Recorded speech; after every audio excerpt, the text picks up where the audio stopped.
Honorable colleagues, we're going to move with the speed of light this morning. Hopefully we'll be able to get out of here by 1:30, latest 2.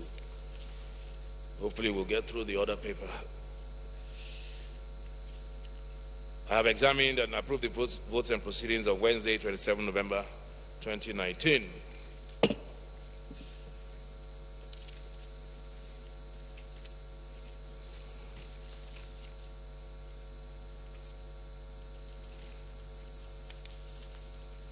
Honorable colleagues, we have with us today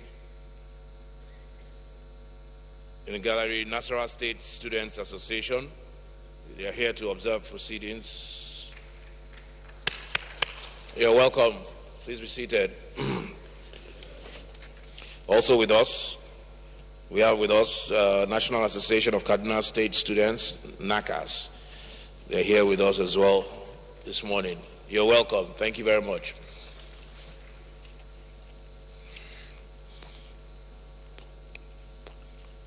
Also with us in the house, students from Voyage International School, Abuja. Please stand up for recognition. You're welcome.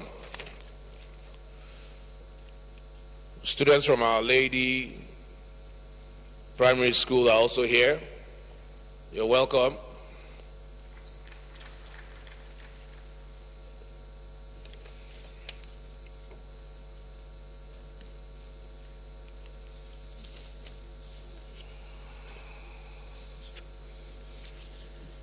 Honorable colleagues, I have 2 communications from Mr. President. I'll read them both. Right Honorable Speaker, request for the National Assembly to reconsider and approve the federal government 2016-2018 external borrowing plan.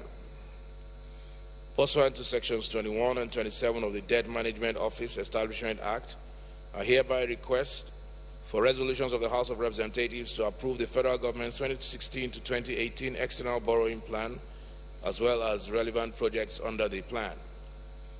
Specifically, the House of Representatives is invited to note that while I had transmitted the 2016-2018 external borrowing plan to the 8th National Assembly in September 2016, this plan was not approved in its entirety by the legislature, and only the federal government's emergency projects for the Northeast, 4 states projects, and 1 China Exim Bank assisted railway modernization project for Lagos Ibadan were approved out of a total of 39 projects.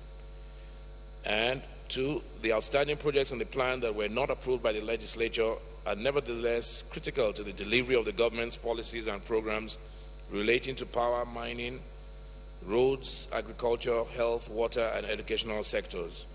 These outstanding projects are well advanced in terms of their preparation, consistent with the 2016 debt sustainability analysis undertaken by the Debt Management Office, and were approved by the Federal Executive Council in August 2016 under the 2016-2018 external borrowing plan. Accordingly, I have attached for your kind consideration relevant information from the Honorable Minister of Finance, Budget and National Planning, the specific outstanding projects under the 2016-2018 external borrowing plan, for which legislative approval is currently sought. I have also directed the Minister to make herself available to provide any additional information or clarification which you may require to facilitate prompt approval for the outstanding projects under this plan. Whilst anticipating that this request will receive the usual expeditious consideration by the House of Representatives, please accept, Honorable Speaker, the assurances of my highest consideration. Yours sincerely, Muhammadu Buhari. The second letter from Mr. President reads thus. Dear Mr. Speaker, transmission of the Companies and Allied Matters Bill 2019 to the National Assembly. Pursuant to Section 58 of Constitution of the Federal Republic of Nigeria 1999, as amended, I hereby forward the Companies and Allied Matters Bill 2019 for consideration and passage into law by the House of Representatives. The House of Representatives may wish to note that in this bill, Section 26, subsection 5 of the Extant Companies and Allied Matters Act has been amended to preserve, to preserve the powers of the Attorney General of the Federation to approve the registration of companies limited by guarantee, and 2, reflect the ease of doing business principles in Executive Order Number 1 of 2017 on the promotion of transparency and efficiency in the business environment. Whilst I look forward to the usual expeditious consideration and passage of this bill, please accept, Honorable Speaker, the assurances of my highest consideration. Yours sincerely, President Muhammadu Buhari.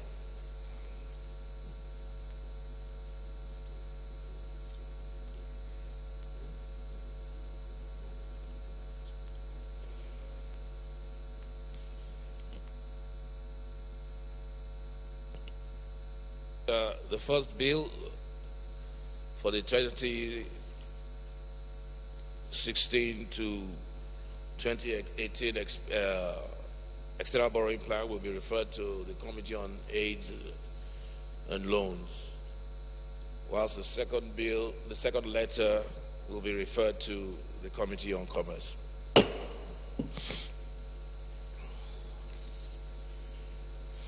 Any petitions? Reverend. Thank you, Your Excellency, the Speaker, the House of Representatives. Mr. Speaker, I have a petition here.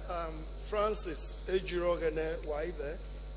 I represent the entire people of Ugele North, Ugele South, and Udu, Maomorobo. I have a petition from one of my constituents. His father, the late Mr. Oroka Shadrach, served in the Nigerian Army for several years and was ill and subsequently discharged. He has died. Until death, the Army did not pay his benefits, and the children, the family has been pushing for this without any results. They have decided to seek the assistance of this honorable house for them to get their father's benefits paid. With your kind permission, Mr. Speaker, I shall lay the petition.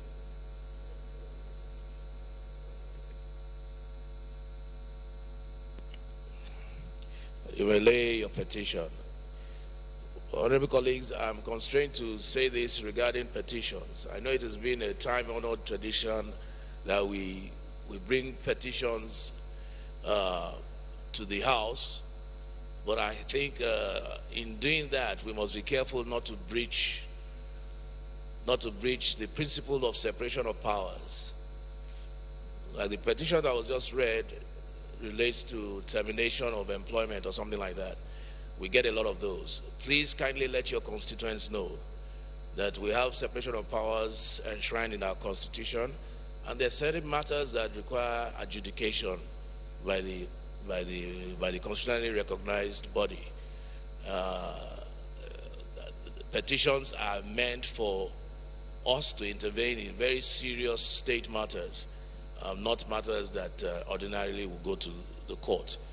Whilst we don't want the courts or the executive to encroach on our own responsibilities, we also should be careful not to encroach on the responsibilities of the courts.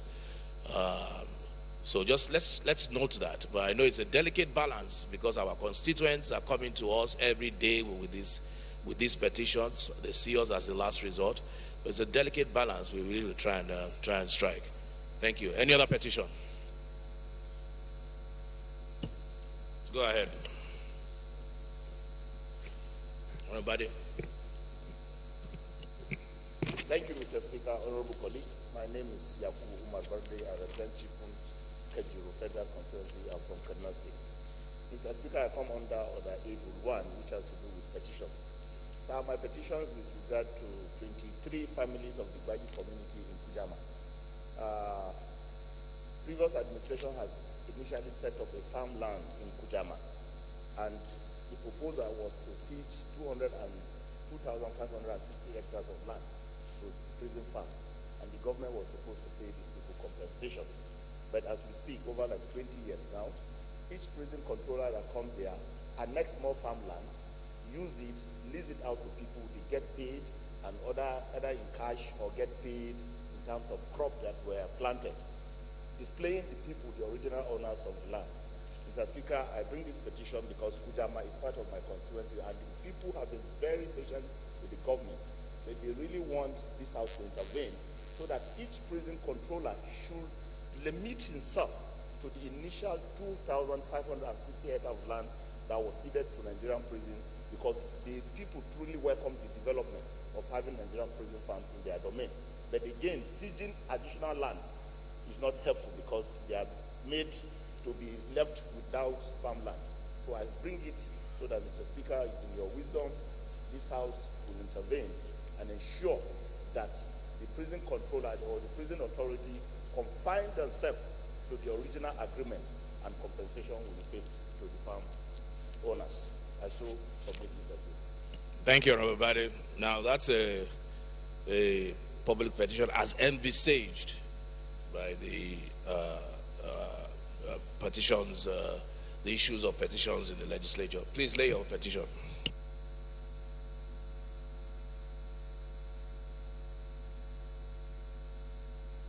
Any other petition?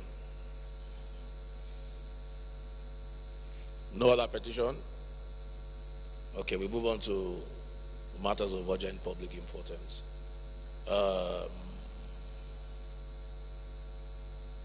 Any matter of urgent public importance? Yes, go ahead.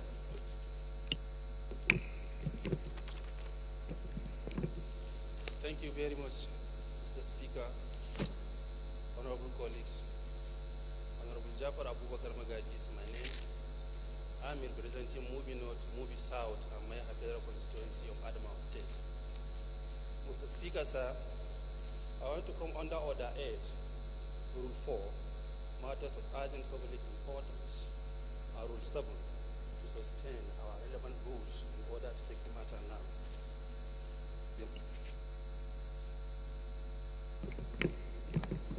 The matter is on the urgent need for the completion of construction of Yola Song, Little Gombi Mubi Gulag, of 132 kV DC transmission line in Adamawa State area. The motion is co-sponsored by... Before you get into the body of the motion, is there a seconder? Honorable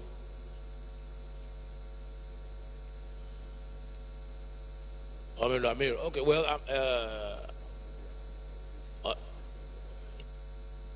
I'm made to understand that your motion is already on the other paper. So we're going to take it today. So it's already on the other paper. So we'll step that down until we get to the other paper. Honorable Kola Olilawal, what's your motion?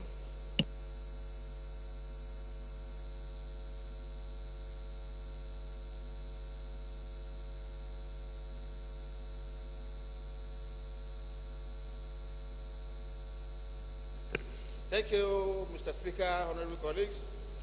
My name is Honorable Kolawe Lawal, representing Negbado South, Ipokia Federal Constituency. Mr. Speaker, I'm from Ogun State. I stand under Order 8, Rule 4 of our books to enable me move a motion on, as a matter of urgent public importance, to include gas resources in production sharing contracts in Nigeria. I shall move, Mr. Speaker. Any seconder? Honorable Benson.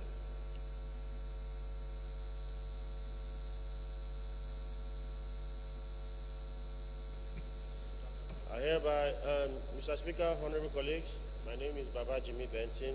I represent the good people of Borodu Federal Constituency, Lagos State. I hereby stand to second the motion ably moved by my very good friend.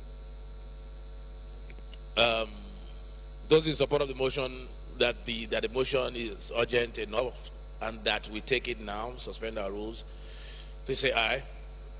Those against, please say nay. The ayes have it. I will allow. Thank you, Honorable Speaker.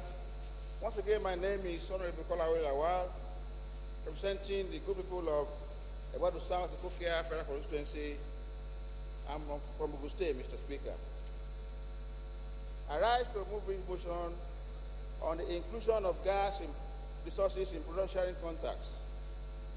The House knows that production sharing contracts for offshore blocks were designed for oil, and as a result, the terms for gas in it are either vague or non-existent and were never addressed by Nigerian Gas Master Plan, NGMP. Cognizant that gas is set to take over the petroleum industry because of the quest for alternative energy sources, hence the neglect of income from gas only spares due for the economy, as there is no check on the fraudulent activities of operators. Also notes that the first gas supply from Bonga Field, known as OML 118, was carried out by Shell Production Distribution Company, SPDC, and was delivered via Offshore Gas Gathering System, OGGS, owned by Shell Nigeria Exploration and Production Company Limited, SNEPCO, to Train 3 of Nigerian Liquefied Natural Gas, NLNG. Further notes that SNEPCO and SPDC operate as separate organizations with separate managements. Thus, while SNEPCO runs PSC operations, SPDC runs the joint venture operations Shell in Nigeria. Gas is worried about reports on OML 118, where the revenues for gas resources are not remitted as a result of the clear lack of gas clauses in the PSC governing oil production licenses. Further note that Bonga Field, OML 118, is owned by Nigeria National Petroleum Corporation, NNPC, while the contracting parties are SNEPCO with 55%, ExxonMobil with 20%, IG Exploration with 12.5%, and Total with 12.5%. Thus, considering the ownership structure, contracting parties do not own the oil block as a joint venture arrangement. Hence, SNEPCO is a contractor to NNPC on OML 118 and not in any way an owner or concessionaire. Alarmed that operators of Bonga Field starts to sell the gas to NLLG without agreeing to prior terms, resulting in the contractor's claim of ownership on the gas, which is obviously a breach of the PSC structure. Aware that in December of 2005, the NNPC, as the concessionaire, wrote to SNEPCO over the associated gas of the Bonga oil fields, reiterating that Nigeria is the rightful owner of the gas being sold. Also aware that in 2015, the Department of Petroleum Resources, DPR, wrote to the NNPC informing them that as concessionaires, NNPC ought to pay royalties on the Bonga Fields gas. Further aware that NNPC informed the contracting parties that directives from the DPR and shortly after, the NIOC paid taxes on the Bonga Field to Federal Inland Revenue Service, prompting the NNPC to demand for the parameters to calculating the tax. Again aware that demand by the NNPC led to the demand from other parties to the PSC contracts to account for their own tax liabilities and to remit same to the FIRS.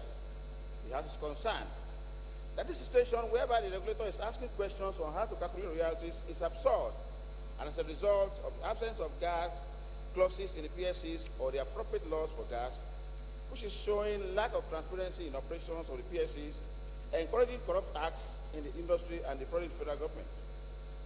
Also concerned that an estimated 60 trillion cubic feet of gas is located in the offshore gas blocks covered by the PSCs, and they are either flared or capped as of today. Further cognizant that gas stamps for offshore PSC blocks will help unlock more trillion cubic feet of gas for Nigeria's domestic gas market, and it is of utmost importance that irregularities are remedied with immediate effect. The House resolves to urge the federal government to review the contract terms in the production sharing contract with a view to accommodating gas terms such as gas development agreements, cost recovery, profit sharing, etc. Resolves to mandate the committees on gas to liaise with all the contracting parties to the PSC, the DPR, NNPC, and all other relevant stakeholders to determine the current situation in the gas sector and create ways to attract investment and set out terms that will grow the economy with special reference to a legal backing to the pricing mechanism. I so move, Mr. Speaker. Honorable Ari, you want a second? Honorable Ari, go ahead. Thank you, Mr. Speaker. My honorable colleagues, name is Ari Mohammed Abdul Mumi. I represent Nasarawa Total Federal Constituency. Mr. Speaker, sir, I'm from Nasarawa State, home of solid minerals. I right to second the motion, heavily moved by my colleague, as also comes, sir. Thank you. Honorable Law, just a quick 2 minutes, lead the debate. Thank you, Mr. Speaker. Once again, my name is Korawe Lawal, representing the Barrow South Ipokia Federal Constituency. I'm from Ogun State. This motion is straightforward, Mr. Speaker. It's obvious that when the issue of PSCs was being conceptualized in the early 90s, or when it was conceptualized, the issue of gas was not envisioned. It was not part of the PSC contract. So the operators of the PSC were not taking the gas resources in therein the way it should be done. So what this motion is seeking to do is that we should include in the terms of the contracts the gas terms such as gas development agreements, cost recovery, profit sharing, so that whatever they make from gas on the field will be remitted to the federal government. The ownership structure in the JV operations is quite different from that of the PSC. While the operators own the oil blocks in the JV operations, in PSCs it is owned by the concessionaire, in this case NNPC. It is worthy of note that Bonga Field decides to sell gas to without recourse to the concessionaire to NNLG, which is quite absurd. About 60 trillion cubic feet of gas is believed to be located in the offshore gas blocks, which covered by PSCs, and as of today, is either flared or capped. I am aware that as far back as 2008, the NNPC has given the operators the mandate to ensure there is zero gas flaring in Nigeria. Today, I'm sure they are talking about 2030. If you go to the field, you see that all these gas are being flared all over the place. And there is much we can make from these gas resources. So I move, Mr. Speaker, that we need to review the contract to accommodate gas terms and ensure whatever they make from it is remitted to the government. Thank you, Mr. Speaker. Okay, let's just, I said we're going to move very fast today with the speed of light so that we can get out of here very early. Because I think Honorable Jimmy Benson has a flight to Lagos, so we'll just put the question. Those in support, please say aye. Those against, please say nay. You guys have it. Honorable TJ. Thank you, Honorable Speaker, my honorable colleagues. I would like to come under Order 8 Rule 4, matters of urgent public importance, to present a very important issue. And I would like to request the House to suspend all its rules to take this particular matter. And the issue is on the urgent need for the House to intervene in the brewing crisis between federal government and ASU on the implementation of the Integrated Payroll and Personal Information System, IPPIS, in federal universities. ASOMU. Honorable Raji. Thank you, Mr. Speaker. My name is Wali Raji. I represent the federal constituency of Lagos State. I stand to second the motion ably moved by my friend, Honorable T.J. Abbas. Thank you. Those who support that this matter is urgent and that we suspend our rules to take it now, please say aye. Those against, please say nay. The ayes have it. Honorable TJ. Thank you, Honorable Speaker. The House should note that the federal government of Nigeria recently directed all MDAs which draw their personnel costs from the Consolidated Revenue Fund of the Federation must ensure that all their staff are registered under the Integrated Payroll and Personal Information System, IPPIS, platform on or before 31st of October 2019, which was extended through 30th of November 2019. Otherwise, such staff of such defaulting MDAs will not be paid salaries. Also note that the IPPIS was conceptualized in October 2006 by the federal government as one of its reform programs to improve the effectiveness and efficiency in the storage of personnel records and administration of monthly payroll in such a way as to enhance confidence in staff emolument costs and budgeting. Further note that apart from the IPPIS, the federal government, desirous of reducing corrupt practices in the country, particularly in the public service of the Federation, introduced, among others, the Government Integrated Finance Management Information System, GIFMIS, Treasury Single Account, TSA, the e-collection system, and the whistleblower policy.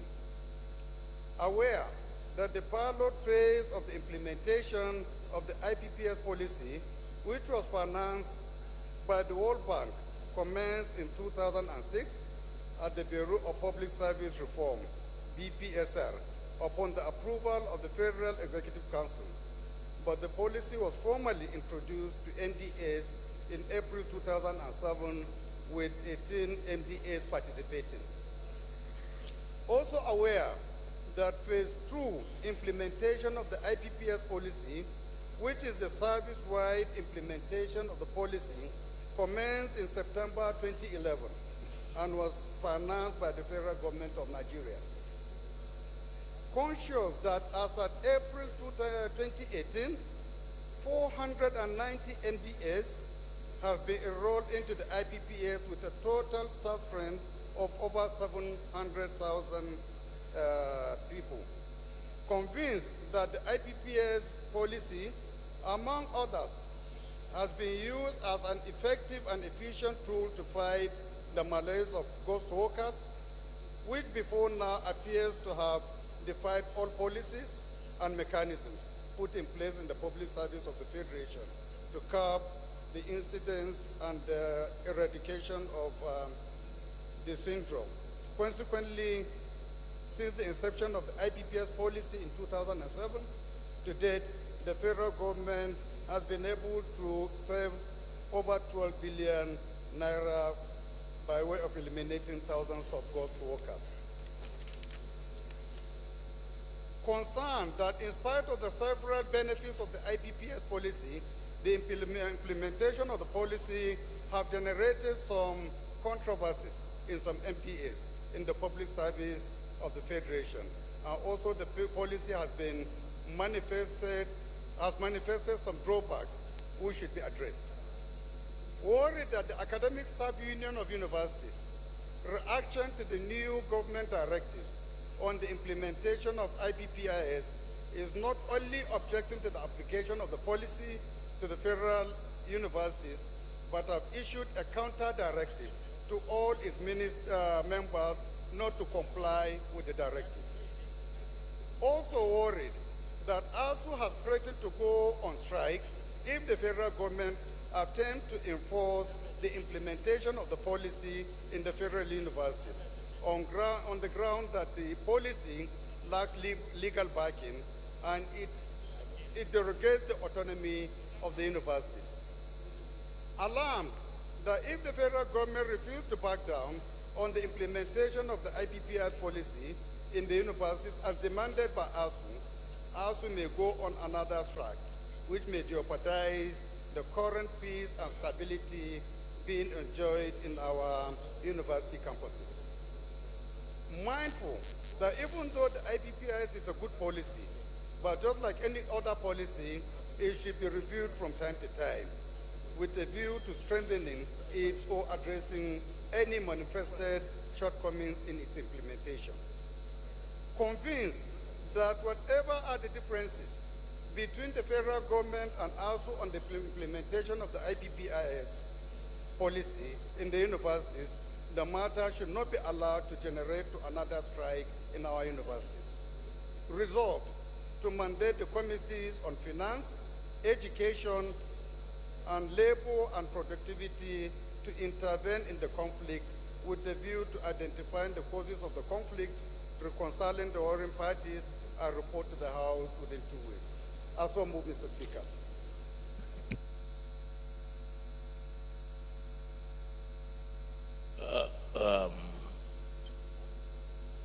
Honorable Gagdi, can you second the motion?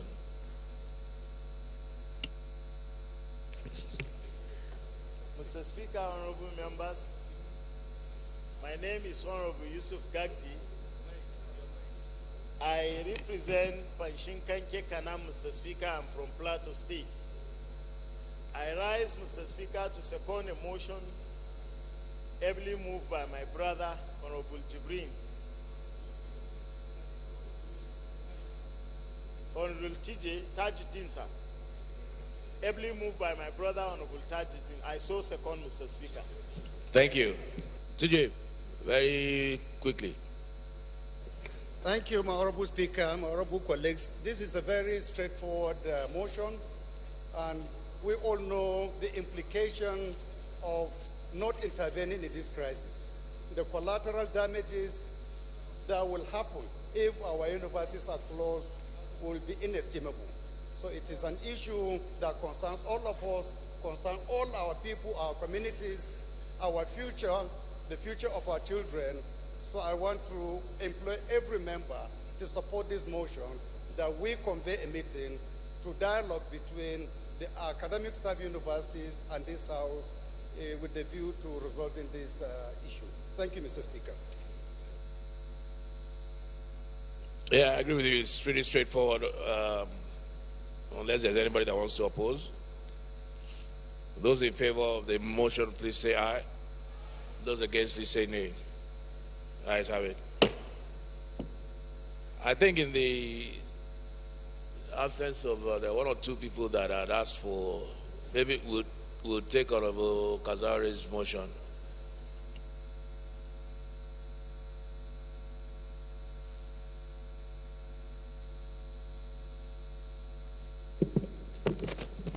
Thank you, Mr. Speaker, my highly respected colleagues.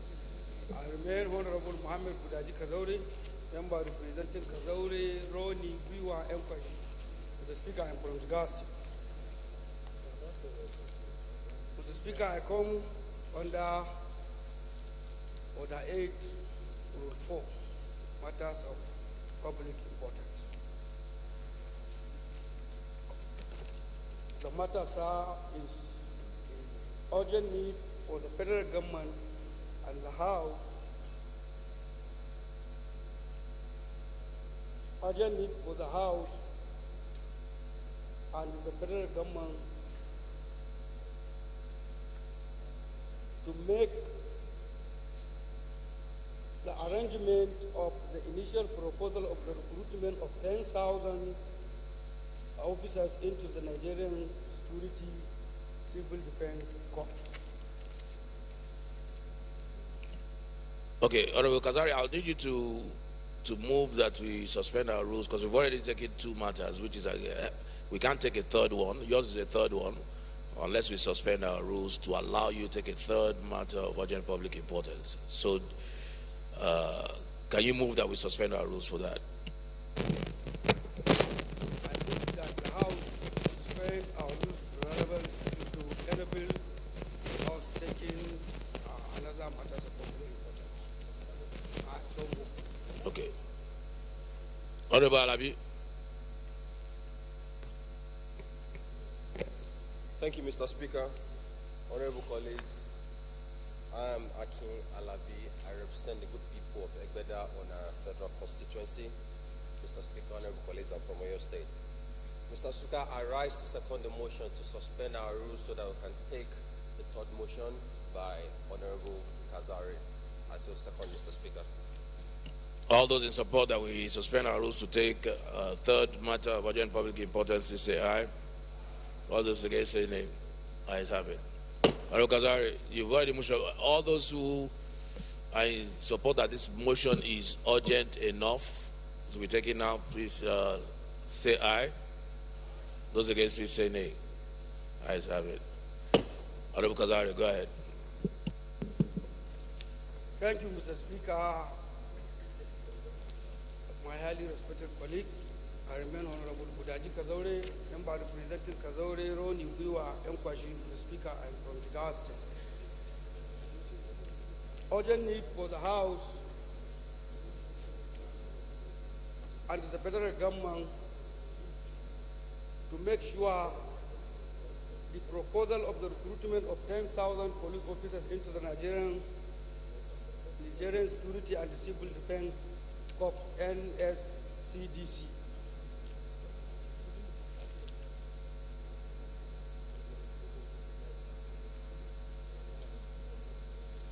Civil Defense. The House shall recall that in August 2019, the federal government directed the Civil Defense, Fire Service and Immigration and Prison Board to announce the launch of a new large-scale recruitment into the Nigerian Security and the Civil Defense Corps.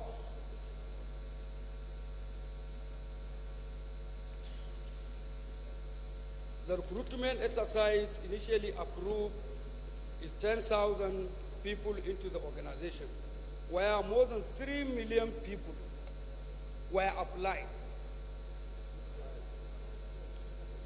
But unfortunately, now the Budget and the National Planning Office have reduced it to 5,000 people against next year. Concern: the current situation of unemployment rate in the country is very high, considered with more than 3 million people applied for the recruitment exercise. And one of the top agenda of Mr. President is to eradicate unemployment as promised during our campaign. Also concerns the most important project is to employ people, because the major problem facing this country today is due to unemployment. So in all our capital projects, what is important than to employ people? Worried.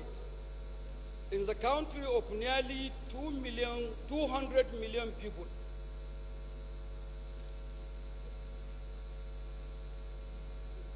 where just 10,000 people are approved, but more than 3 million people applied, but instead for the Budget and the National Planning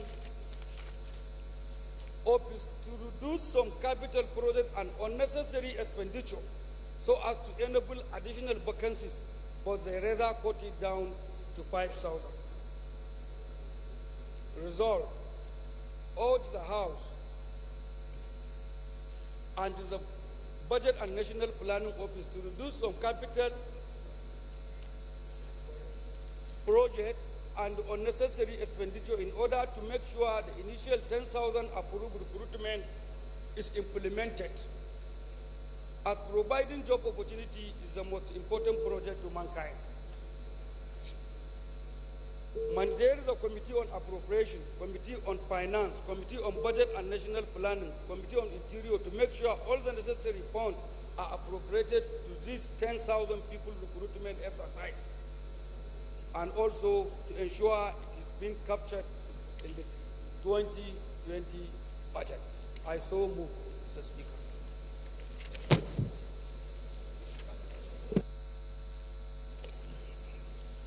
Okay, Honorable Halims. Thank you, Mr. Speaker. My honorable colleagues, my name is Honorable Abdullah Ibrahim Halims, member representing Ankpa Omala Olamaboro Federal Constituency, Kogi State. I rise this morning to support second the good motion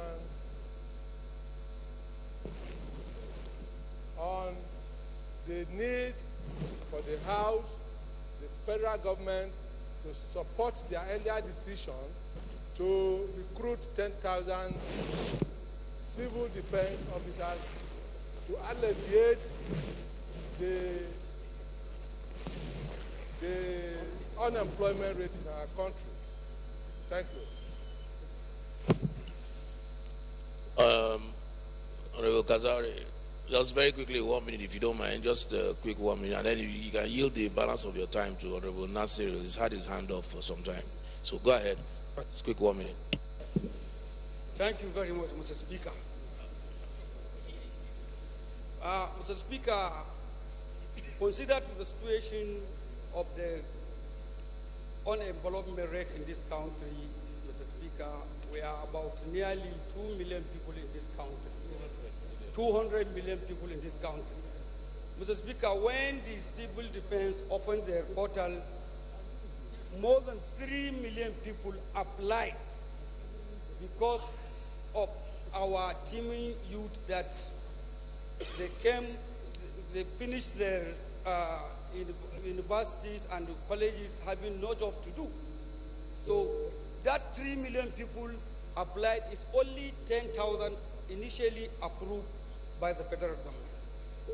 But unfortunately, I feel embarrassed in the budget office, Mr. Speaker. If they say budget and the national planner, they're supposed to be very intelligent to plan what is very nice and what will be very important to our people. To employ people is better than capital project, Mr. Speaker. This, because if you construct road or bridge or something, people cannot eat bridge, Mr. Speaker. So definitely people, all what you see in this country is happening in terms of crimes, in terms of many, you can see arrested robbers graduate. There was a time 9 armed robbers arrested. 2 of them are master's holders and the rest 6 are degree holders. So Mr. Speaker, if somebody will suffer from primary, secondary to the tertiary education, coming out having no job to do, and now people, 3 million people apply in only 10,000. And now budget office, they plan to reduce it to 5,000. So, Mr. Speaker, what kind of planning is this?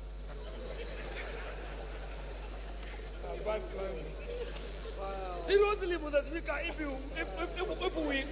consider the situation, the major promise we make during our campaign, which made our teaming youth to support us, is employment. Employment. So instead, we are expecting civil defense to recruit 50,000. Next year, 30,000. Over a year, 20,000. So our people will get jobs. But unfortunately, Mr. Speaker, instead of 10,000, 3 million people apply. As they open the port, if not they close, 10 million will apply.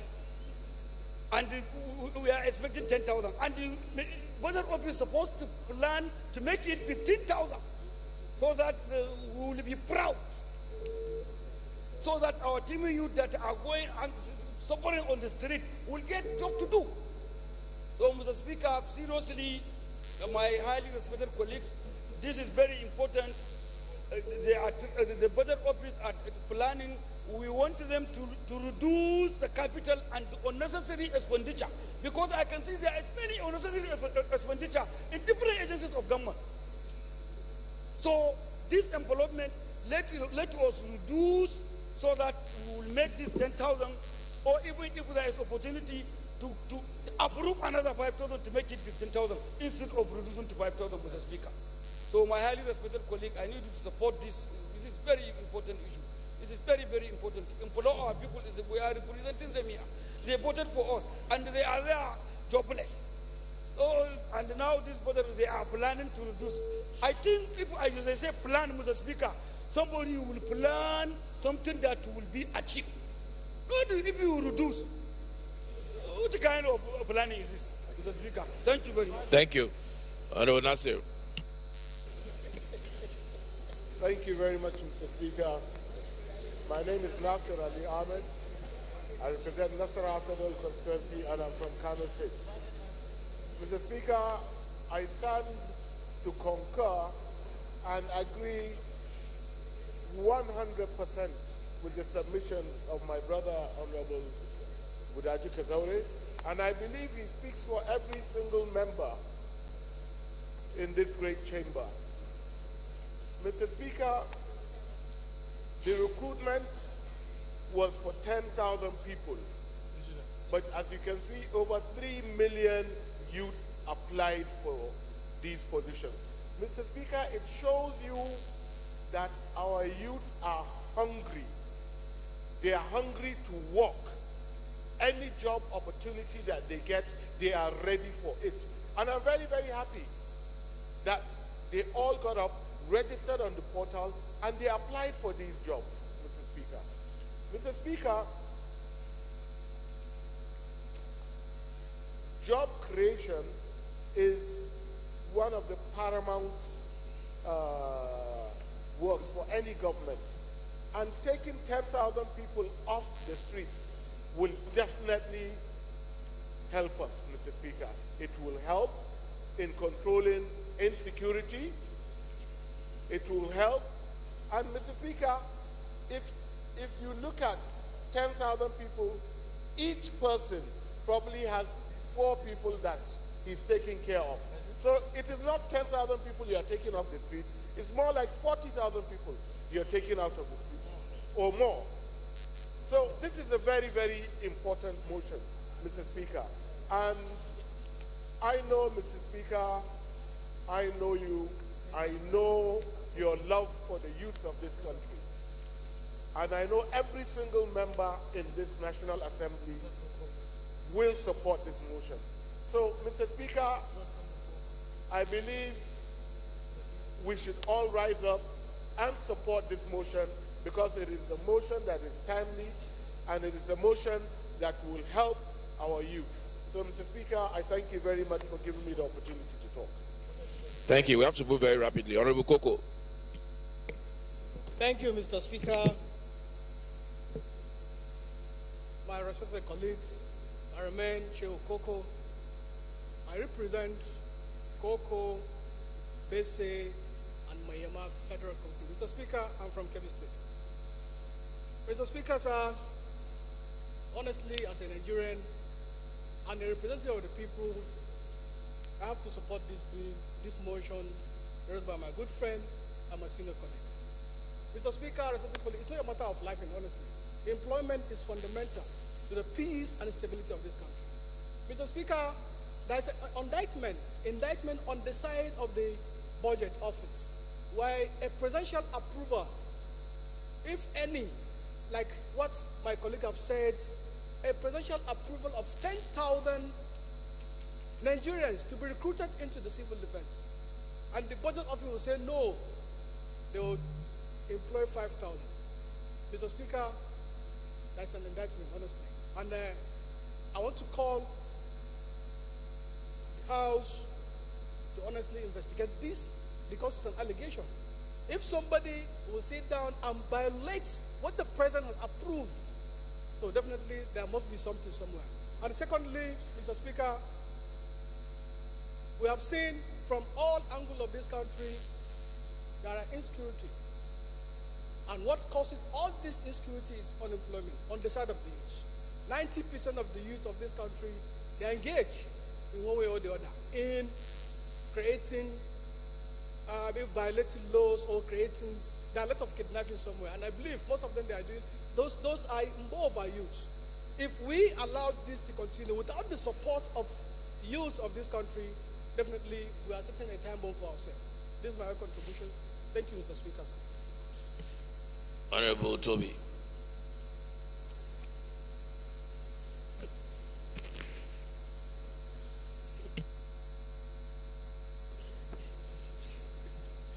Mr. Speaker, honorable colleagues, my name is Toby Okechukwu. I represent an area of Wotu River Federal Constituency from Enugu State. Mr. Speaker, the issue of employment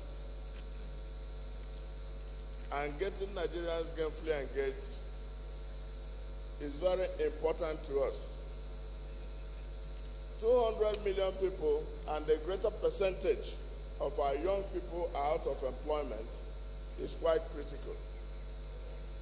More importantly is the fact that Kazaure,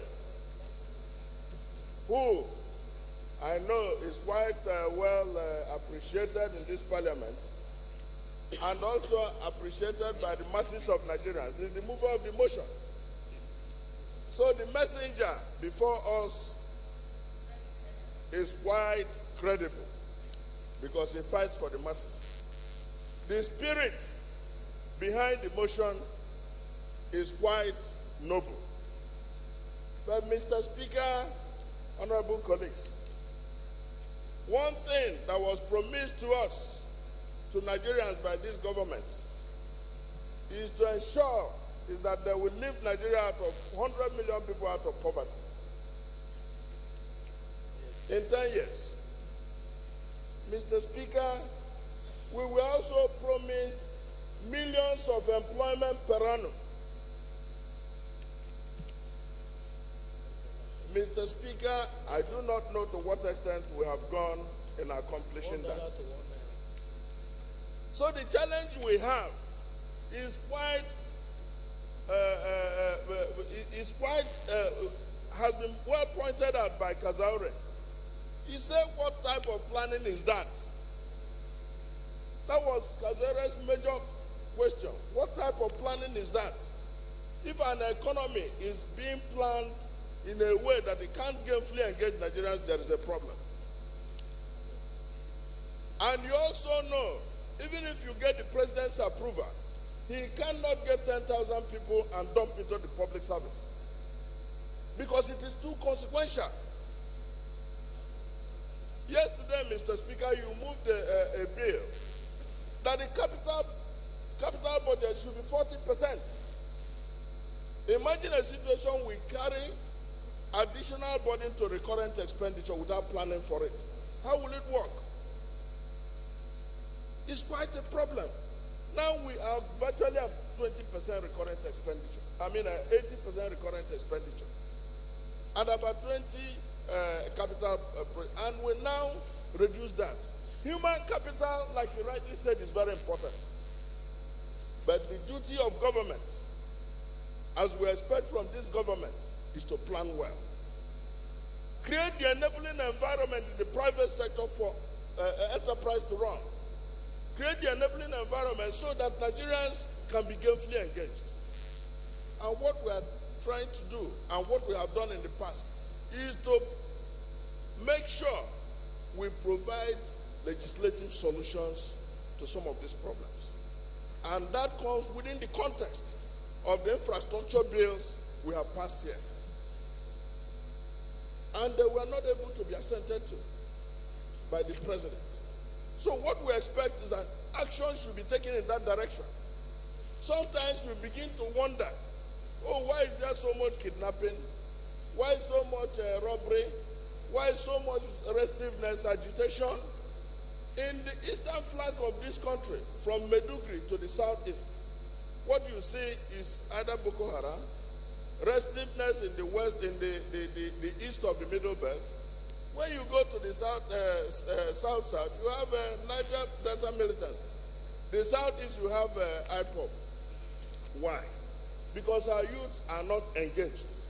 So we must make sure that we provide an enabling environment for them to be engaged, because government cannot simply approve employment indiscriminately.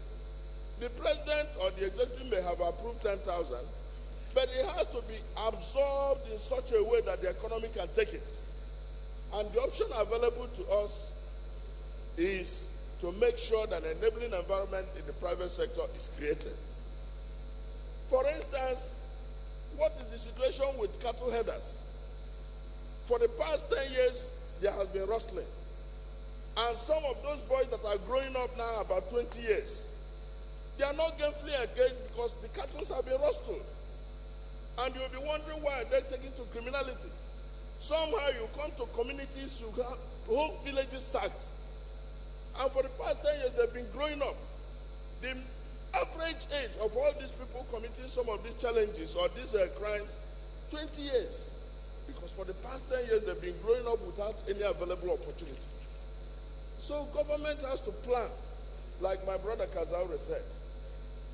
And I believe that in doing so, there will be much more, it will be much more functional than increasing the burden of government in recurrent expenditure and diminishing what capital expenditure should actually do by putting food on the table of so many Nigerians. So I agree with him in spirit. In the letter, the messenger is good, but I believe also that it is important that we contextualize it and say that government should ensure that the enabling environment is created for absorption of 10,000 people and more.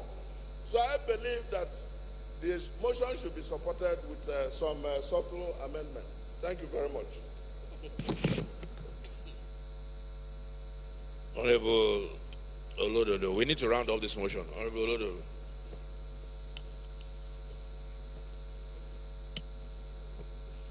Thank you, Mr. Speaker. Honorable colleagues, I think the motion raised by Honorable Kazauri, my name is Honorable Abdulganiku Olododo, representing Ilori East, Ilori South Federal Constituency. I'm from Kwara State, State of Harmony. Mr. Speaker, honorable colleagues, this motion raised by Honorable Kazauri is a motion that concerns every one of us in this green chamber. And Mr. Speaker, if you recollect yesterday, we discussed about increment on capital expenditure. Fantastic. As well, if you look at our budget, I'm a first timer, but I think we are given the room to scrutinize the budget very well. I think the issue being raised by now, both your own motion yesterday and the one raised by Honorable Kasari, maybe we must have addressed it during the course of preparing the budget. Because if we don't have plan, we are going to have problem of unemployment on a yearly basis. We have 20% capital project, and even the releases doesn't commensurate that percentage. Talk less of increasing. But with our motion yesterday, with your motion yesterday, and the support the all member gave to the motion, I think we must fight for it. And at the same time, we must fight how to reduce the current expenditure. Because as you see, in a place where one person in this country, having 10 million as security for what? We do have security? Is that the way that is secured? We need to address that, sir. And mind you, every one of us from various constituencies, we have these challenges of unemployment. And this is the responsibility of this house to address whatever it will take us to address this issue of unemployment. If not, all of us are not safe in this country. Because the see us as an opportunist, people are there suffering. Mr. Speaker, I, Honorable Abdulgani Zagaku Bolodudo, strongly support the motion raised by Honorable Kasauri. There is need. It's not even only in civil defense, though it mentions civil defense. It's happening in prison, where you have people that they are all due for the promotion. They don't, for the past 3 years, they don't address it.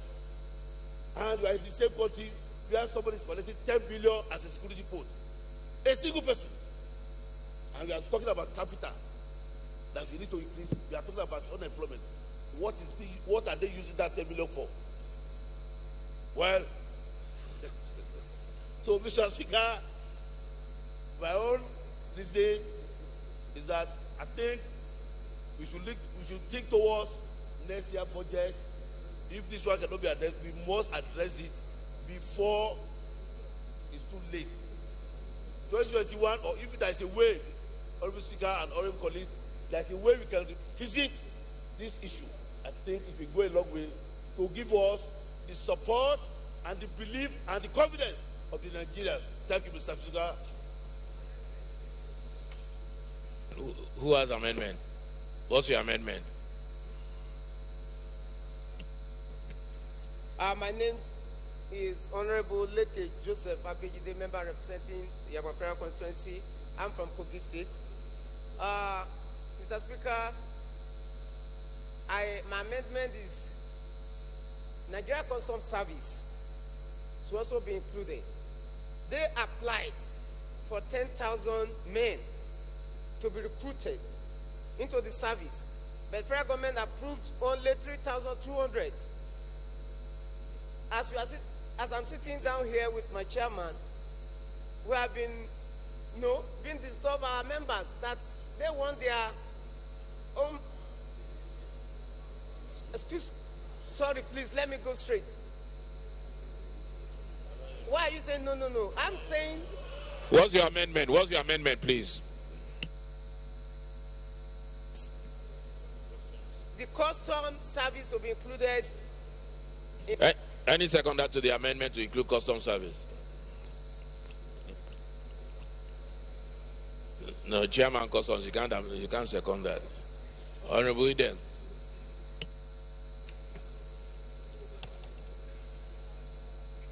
Good morning, Mr. Speaker, or afternoon. Distinguished colleagues, my name is Idem Unyime, member representing Ukanafun Orowonam Federal Constituency in Akwa Ibom State. Mr. Speaker, I rise to second the amendment moved by my colleague, Honorable Leke. Thank you, Mr. Speaker. Those in support of the amendment, please say aye. Those against, please say nay. Ayes have it. Any other amendment? Honorable Toby. We'll take one more amendment.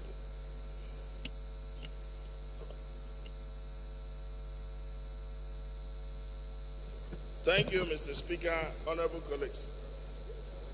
Considering what the chairman Air Force pointed out, because of this uncertainty of the approval, I will say that we delete the prayers as canvassed, but we will the House will urge the executive arm to create the enabling environment for the creation of more jobs so as to get the youths of Nigeria gainfully employed.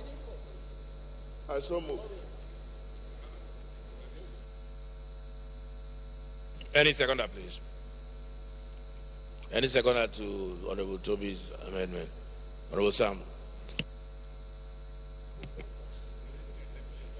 Honorable Speaker, I'm Honorable Samson Oku, member representing Ojuobi, Federal Constituency of Benue State. I rise to second the amendment heavily moved by Deputy Minority Leader. Those in support, please say aye. Those against, please say nay. The nays have it.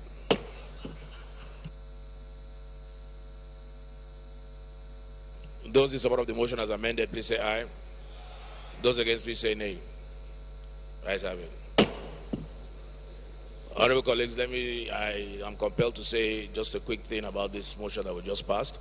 And I want to commend Honorable Kazare for the motion.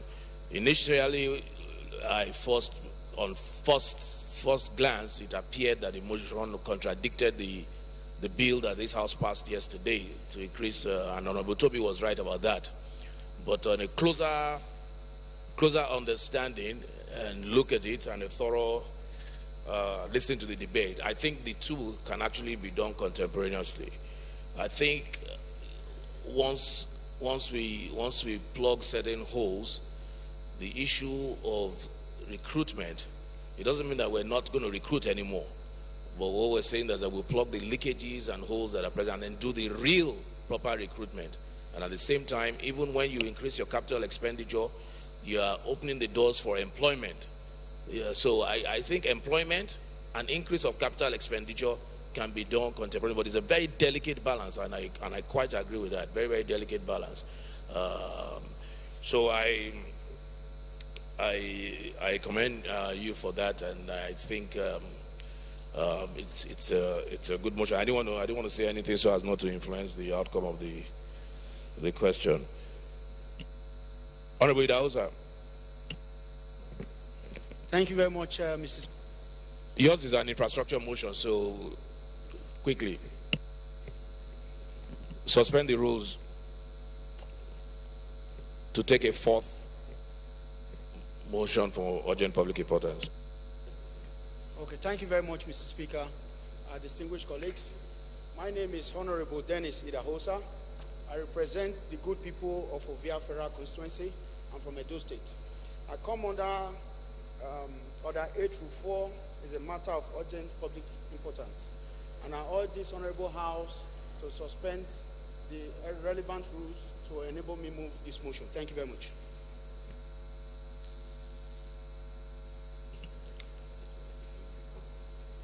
Honorable, Dr. Archibald. Thank you, Mr. Speaker. Honorable colleagues, my name is Dr. Henry Okon-Achibong, representing the people of Itu, Ibiono Federal Constituency in Akwa Ibom State. Mr. Speaker, I rise to second the motion that this House do suspend relevant rules to allow this matter to be taken urgently. Thank you, Mr. Speaker. Those in support that we suspend our rules to take this matter, please say aye. Those against, please say nay. Ayes have it. Honorable Idausa, please move your motion. Thank you very much, Right Honorable Speaker. It's urgent need to call on the relevant government agency to immediately commence on the rehabilitation work on Arden Collapse Bridge in Ovia Federal Constituency. The House notes that the Arden Bridge connects various communities in Ovia Federal Constituency in Edo State has been submerged and washed away as a result of tyranny, rainfall and overflooding by severing this community from the part of the state. Aware that the bridge is the only access route to this agrarian community, and the collapse of the bridge has seriously affected the transportation of farm produce to the market. Worried that the inhabitants of these communities are cut off from the medical health, students and pupils have no access to school and are in danger of walking through a shallow river. Cognizant of the urgent need to rehabilitate this bridge to ease the hardship on inhabitants of this community, the House resolved that to direct the Federal Road Emergency Agency, that's FEMA, and other relevant government agencies to immediately commence rehabilitation work on the collapsed bridge in Arden in Ovia Federal Constituency. And two, the House mandate the House Committee on Legislative Compliance to ensure compliance. I so move, Mr. Speaker. Thank you.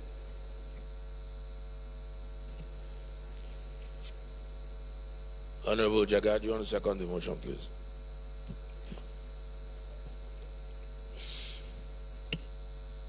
Thank you, Honorable Speaker, my honorable colleagues.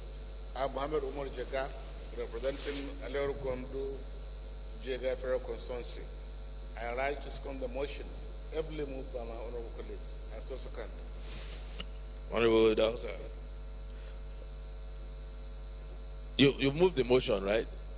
You already moved it. Okay, so it's an infrastructure motion, so we'll just refer it. There's no need for debate. Those in favor of the motion, please say aye. Those against, please say nay. The ayes have it. Honorable members, the first business of the day is presentation of 11 bills. I invite the clerk to read the short titles.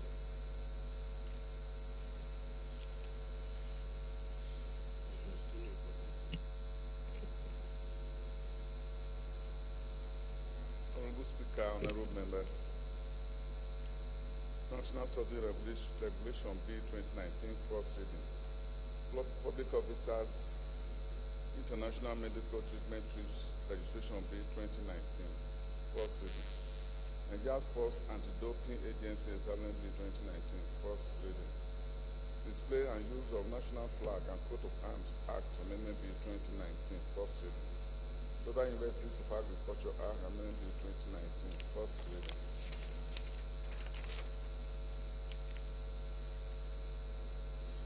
criminal confiscation and forfeiture of proceeds of crime bill 2019 first reading. Civil forfeiture and management of proceeds of crime bill 2019 first reading. Federal University of Education, Katsina, Benue State, Advanced bill 2019 first reading. Passport Miscellaneous Provision Act Amendment bill 2019 first reading. Trafficking in Persons Prohibition Enforcement and Administration Act Amendment bill 2019 first reading. National Infrastructure Management and Maintenance bill 2019 first reading.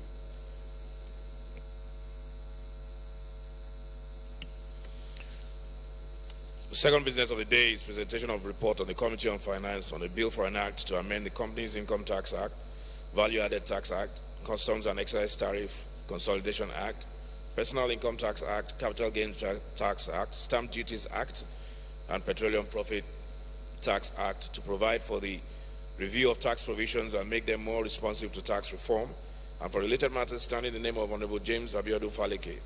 Honorable members will recall that the bill was referred to the committee on Wednesday, 13 November 2019. The report is ready for presentation. Honorable Faleke is invited to represent the report.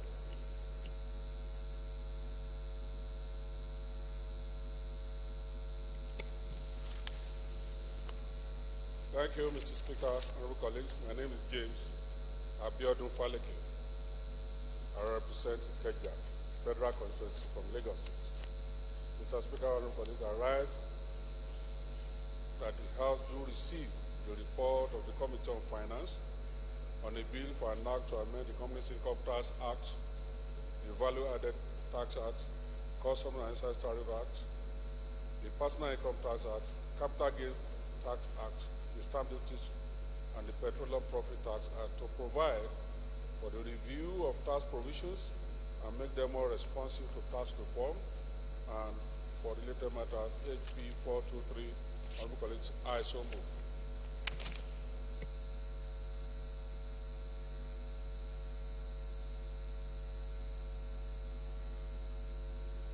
Okay, Honorable Jaga, go ahead. Thank you, Honorable Speaker, my honorable colleagues. I remain Mohammed Umar Jaga, representing Adoro Gondu Jaga Federal Constituency. I rise to second the motion, ably moved by the Chairman, Committee of Finance, Honorable Faleke. I so second. Those in support that we lay the report on the finance bill, please say aye. Those against, please say nay. Ayes have it. Honorable Faleke, please lay the report. Honorable colleagues, the third business of the day is presentation of report on the ad hoc committee to interface with the relevant agencies as well as visit Bama and Kalabage of Borno State to ascertain the level of humanitarian and infrastructural situation so as to proffer sustainable solution to the crisis. Standing in the name of Honorable Igariwe. Honorable members will recall that the matter was referred to the committee on Wednesday, 24 July 2019. The report is ready for presentation. Honorable Enwo Igariwe, please, is invited to present the report. Thank you, Mr. Speaker, my very respected colleagues. My name is Honorable Igariwe Iduma Enwo. I represent Africo North, Africo South Federal Constituency. I'm from Ebonyi State. Mr. Speaker, with very profound respect, I rise to move that the House do receive the report of the ad hoc committee to interface with relevant agencies as well as visit Bama, Ngala, Kalabalge of Borno State to ascertain the level of humanitarian and infrastructural situation so as to proffer sustainable solutions to the crisis. Mr. Speaker, I so move. Thank you, Honorable Kumo. Please, second. Thank you, Mr. Speaker. Honorable Usman Bello Kumo is my name. I represent the good people of Afco Federal Constituency and from Borno State. I rise to second the motion ably represented by my brother here, I so support. Those in support, please say aye. Those against, nay. The ayes have it. The first order of the day is the third reading of a bill for an act to provide for the smooth and orderly transfer of power from one government to another and for related matters. Honorable members will recall that the House adopted the report of the Committee of the Whole on the bill on Tuesday, 19 November 2019. I therefore call on the Leader of the House to move that the bill be now read the third time. Honorable, is the acting leader, the deputy leader, Chief Whip, can you please move for the third reading of the bill? Honorable Speaker, honorable members, my name is Mohamed Tai Monguno. I represent Martin Monguno, Gaza Federal Constituency of Borno State.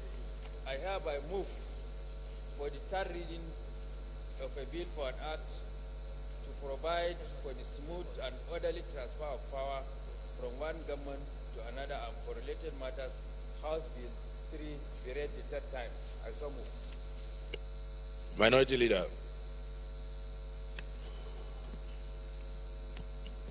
Thank you, Mr. Speaker.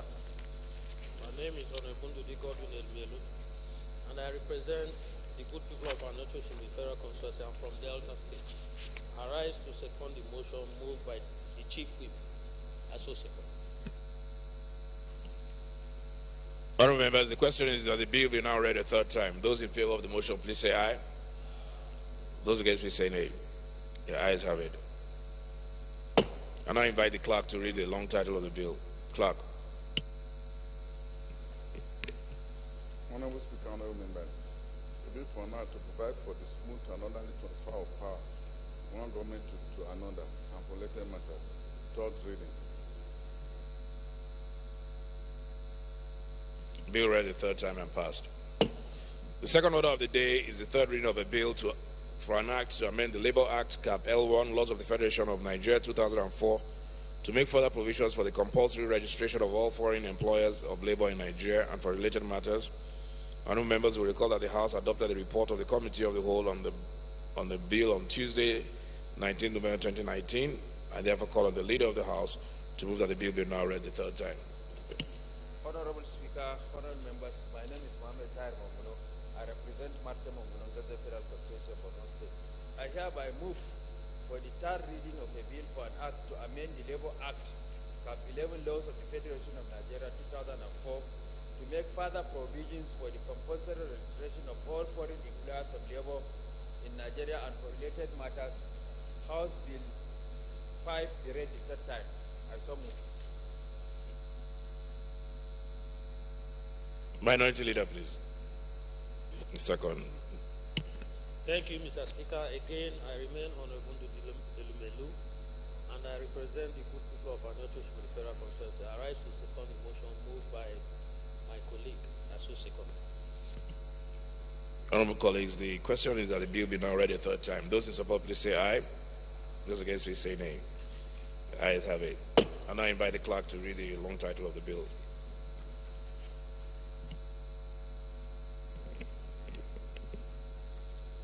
Honorable Speaker, honorable members, the bill for an act to amend the Labor Act, Chapter L1, Laws of the Federation of Nigeria 2004. Honorable Faleke, you know we're taking your report today.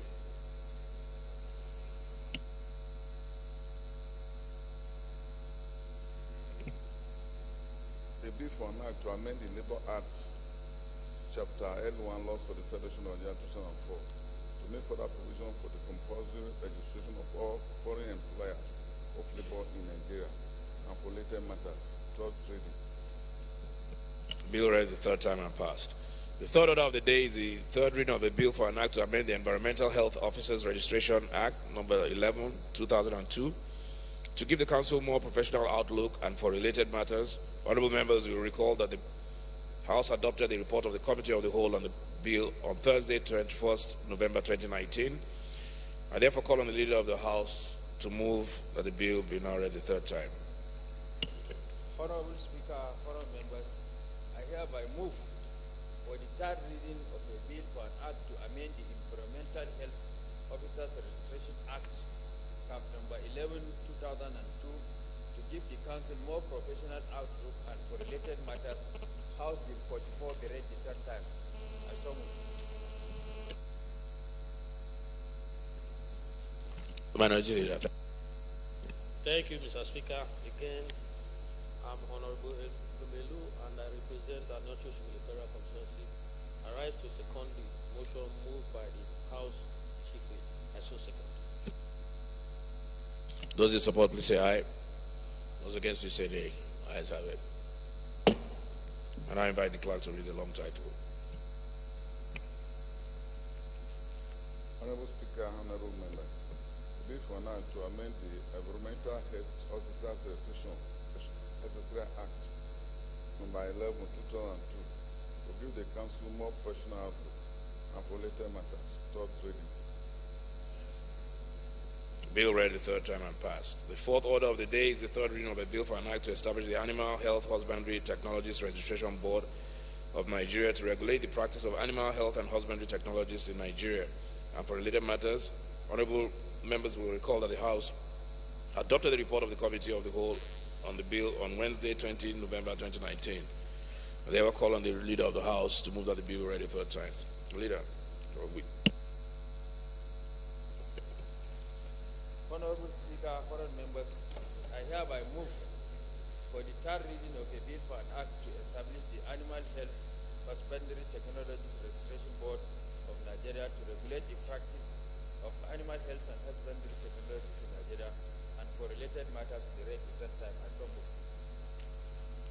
Honorable members, the question is that the bill be now read a third time. Those in support, please say aye. Oh, I'm sorry. That's not been seconded. Honorable Elumelu. Thank you, Mr. Speaker. I remain Honorable Elumelu, and I represent Anocho Federal Constituency.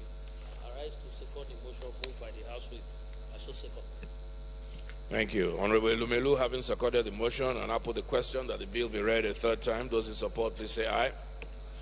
Those against, please say nay. Ayes have it. Clerk, long title. Honorable Speaker, honorable members, the bill for now to establish the Animal Health Husbandry Technologies Registration Board of Nigeria to regulate the practice of animal health and husbandry technologies in Nigeria and for later matters. Third reading.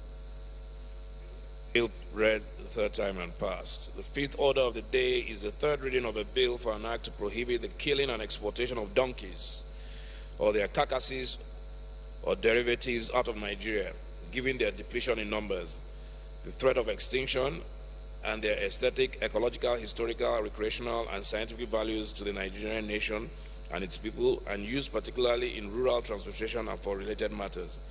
Honorable members will recall that the House adopted the report of the Committee of the Whole on Wednesday, 20 November 2019. I therefore call on the Leader of the House to move that the bill be read a third time. Honorable Speaker, honorable members, I hereby move for the third reading of a bill for an act to prohibit the killing and exploitation of donkeys or their carcasses or derivatives out of Nigeria, given their deflation in numbers, the threat of extinction, and their aesthetic, ecological, historical, recreational, and scientific values to the Nigerian nation and its people, and used particularly in rural transportation and for related matters. House Bill 108 be read the third time. I so move. Honorable Lumelu. Thank you, Mr. Speaker. I remain Honorable Lumelu. I rise to second the motion moved by the House Whip. I so second. Honorable members, the question is that the bill be read a third time. Those in favor, please say aye. Those against, please say nay. Ayes have it. Clerk, the long title, please.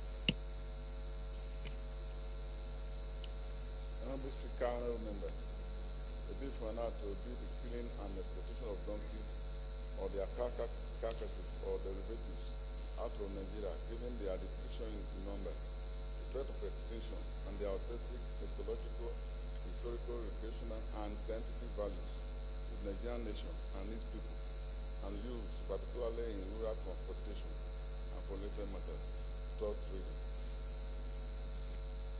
Bill read and passed the third time.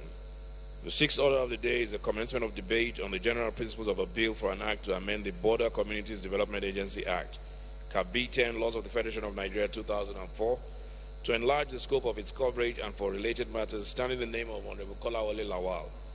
Honorable members will recall that the bill was read the first time on Tuesday, 18 September 2019. And I invite Honorable Lawal to move that the bill be read a second time.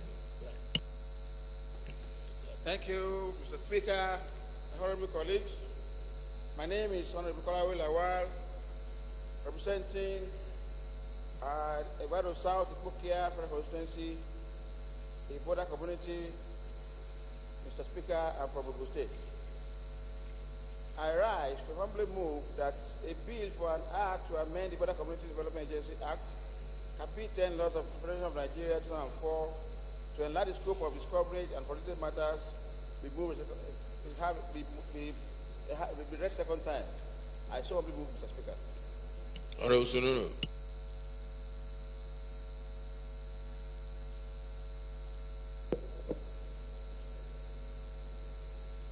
Mr. Speaker, honorable members, I'm Honorable Dr. Yusuf Tanko Sununu, member representing Ingaski, Shanghai, Federal Constituency, and France, Kebbi State. I rise to support the motion ably moved by my honorable colleague. I so seconded, sir.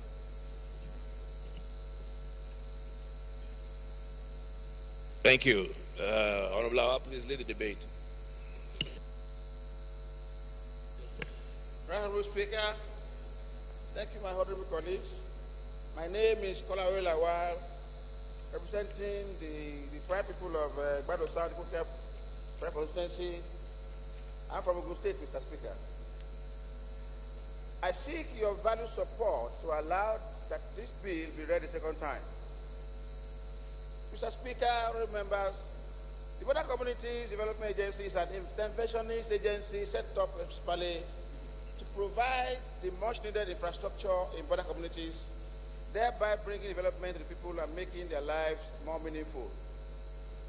The bill seeks to amend certain sections of the Border Community Development Agency Act to, among other things, enlarge the agency's scope of coverage and further strengthen it to operate more effectively. The bill comprises 10 clauses. In Clause 2, the bill seeks to amend Section 2 of the Principal Act by reducing membership of the governing board and restricting membership to only the relevant persons and agencies of government. Clause 3 of the bill proposes to amend Section 5 of the Act by providing that the Executive Secretary of the agency is an indigene of a border community. This to ensure that persons with better understanding of the challenges of facing border communities are the helm of affairs.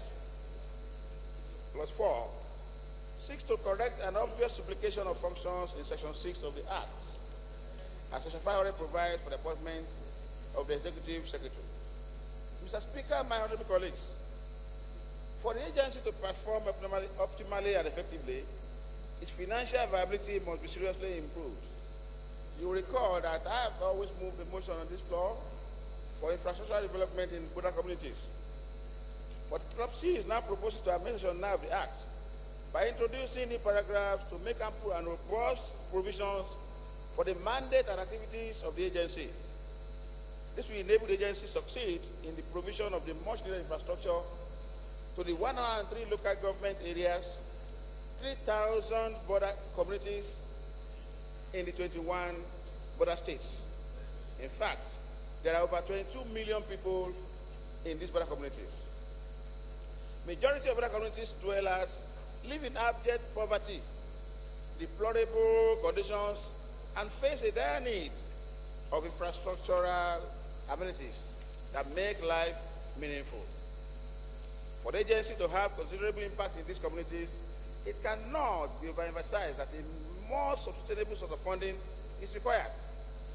It is therefore proposed that 30% of the federal government share of the ecological fund and 0.5% of the total revenue allocation due to the federal government be deducted as source in favor of the agency.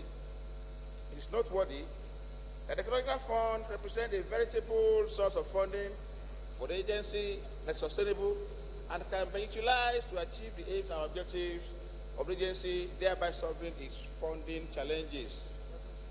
There are so many challenges in the border community. An area in my constituency called Idiroko has not had light for over 5 years. only because of a step-down 3.5 MVA transformer. We have been to BCDA, but they couldn't afford it.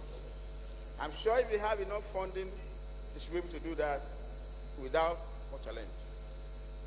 Clause 8 of the bill seeks to amend the first schedule to the Act by including all the border states that were inadvertently omitted in the list in the Principal Act. In fact, we still need to add Benue State to the Act. Mr. Speaker, my honorable members, the corollary to the amendment is to make the agency more in tune to its core mandates. Based on the foregoing, my dear honorable colleagues, Mr. Speaker, I honorably solicit your support to have the bill read a second time. I so humbly move, Mr. Speaker.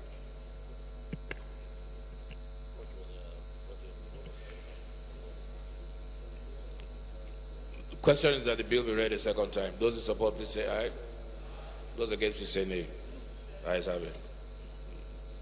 The bill is referred to the committee on. Clerk, sorry. Read the long title of the bill.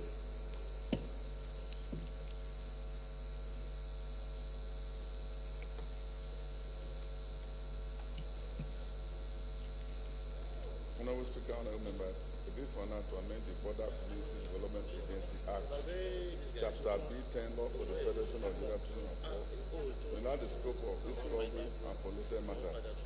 Second reading.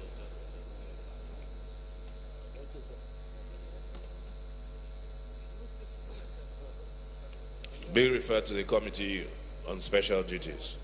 Honorable colleagues, the seventh order of the day is a motion on call for construction of Yola, Song Little, Gombe, Mubi Gulak transmission line in Adamawa State, standing in the name of Honorable Jafar Magaji and two other members. Honorable Magaji is invited to move the motion. Thank you, Mr. Speaker. Fellow honorable colleagues, Honorable Jafar Abubakar Magaji is my name. I am representing Mubi North, Mubi South, and my federal constituency of Adamawa State. Mr. Speaker, sir, I want to come under Order 8, Rule 4, matter of urgent public importance, and Rule 7, to suspend our relevant rules in order to take the matter now.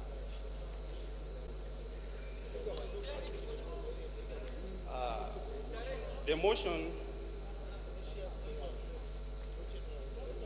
the House, note that the federal government awarded the contract for the construction of Yola Son Little. Honourable members, silence please. Gombe Mubi Bulak of 132 kV DC transmission line in Adamawa State. Honourable Kola Wale, resume your seat. To Meza Skifa Nigeria Limited on 14 December 2011. Contract reference number is DC 230-144L5 in the sum of 3 billion. Gaza, Honourable, tell you take seat before your turn. 336 naira 63 kobo only, with the initial completion of 5th March 2014, but later reversed to 30th of June 2016 and 31st March 2018, respectively. Also note that the sum of 281,531,000 naira 713 naira 65 kobo was paid to the contractor as down payment. However, that Honorable Ishaka, you have not sought for permission.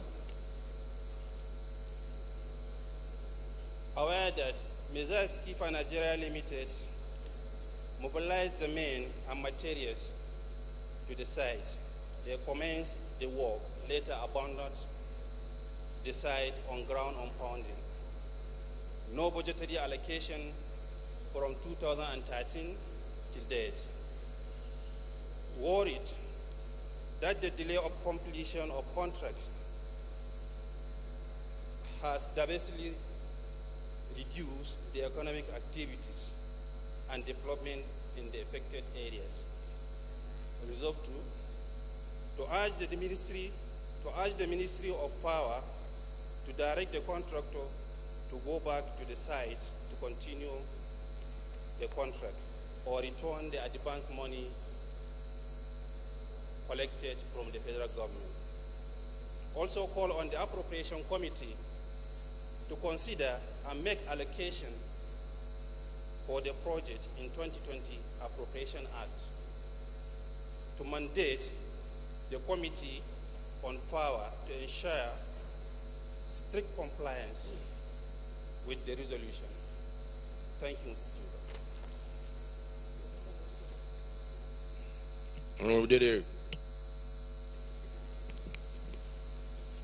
Thank you, Mr. Speaker.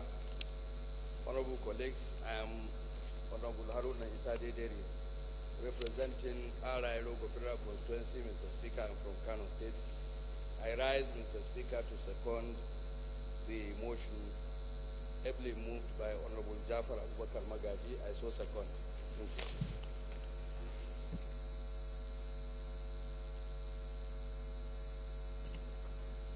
Honorable Magaji, this is an infrastructure motion, so we'll just put the question. Those in support, please say aye.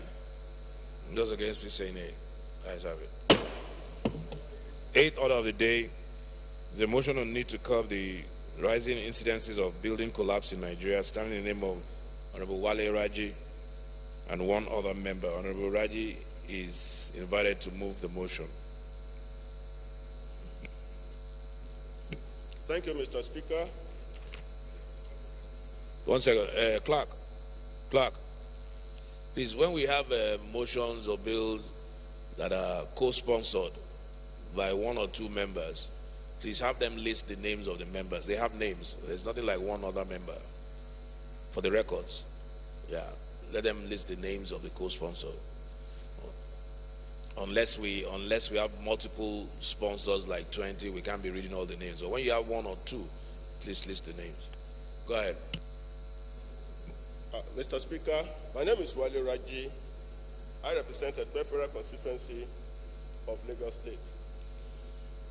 I rise to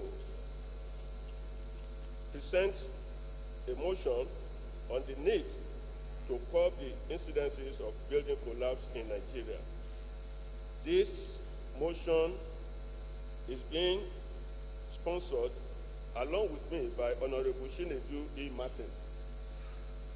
The House, informed of the collapse of a two-story building in Surulere, Lagos State on October 25th, 2019, in which 5 persons were rescued and an earlier incident in Magodo area of Lagos State on October 12, 2019, which claimed the lives of a mother and her 3 children, leaving at least 6 others injured. Note that the incidences of building collapse across the country have reached alarming proportion, with no less than 60 cases within the last 4 years, according to a report by the Federal Ministry of Works and Housing, resulting in tragic loss of lives and destruction of property.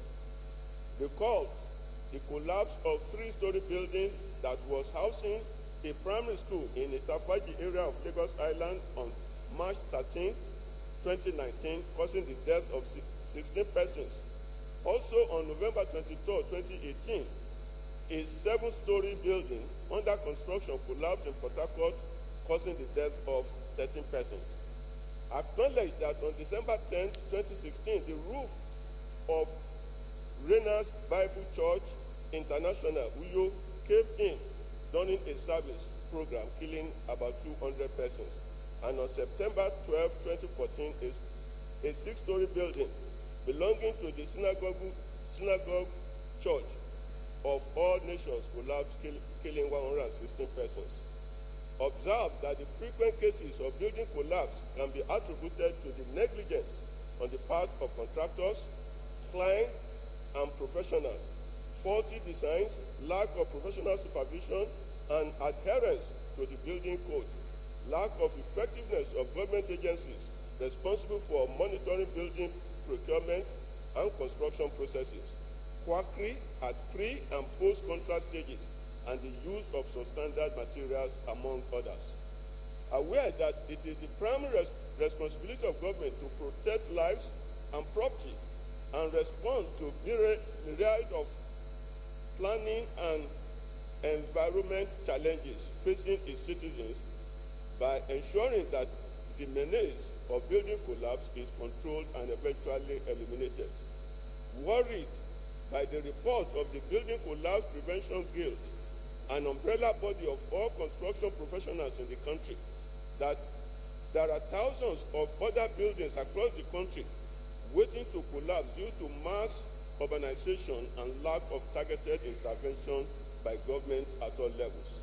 Conscious of the urgent need to address the menace of building collapse and substandard construction prevalent in the country to avert losses both in human lives and property occasioned by the avoidable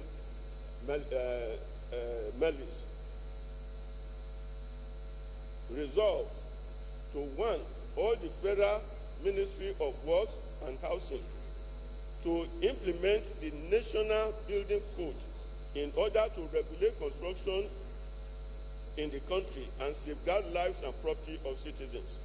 Two, also urge the Standard Organization of Nigeria to sanitize the building material sector to get rid of substandard goods in the market.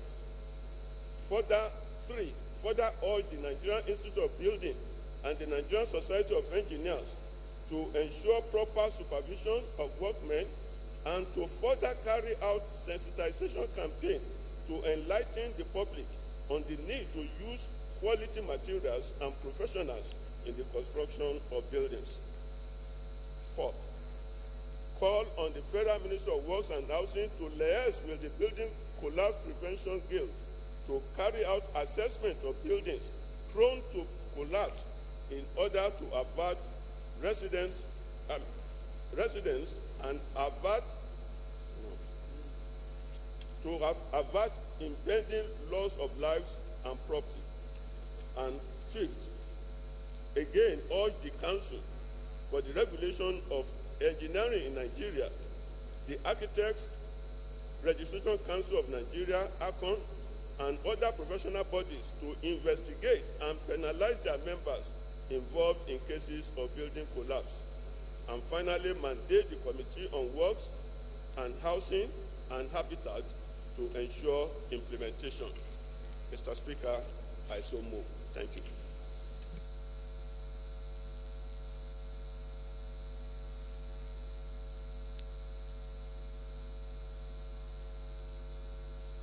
To look at it.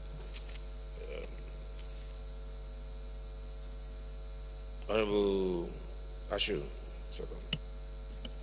Thank you, Mr. Speaker. Honorable colleagues, I am Aminu Ashurmani, member representing Mindawamani. Mr. Speaker, I am from Katsina State. I rise to second the motion, heavily moved by my chairman, and I so second. Thank you.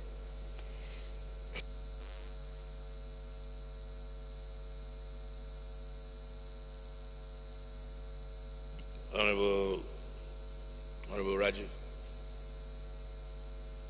Oh, it's infrastructure. Okay, I'll put the question. Those in support of the motion, please say aye. Those against, please say nay. Ayes have it.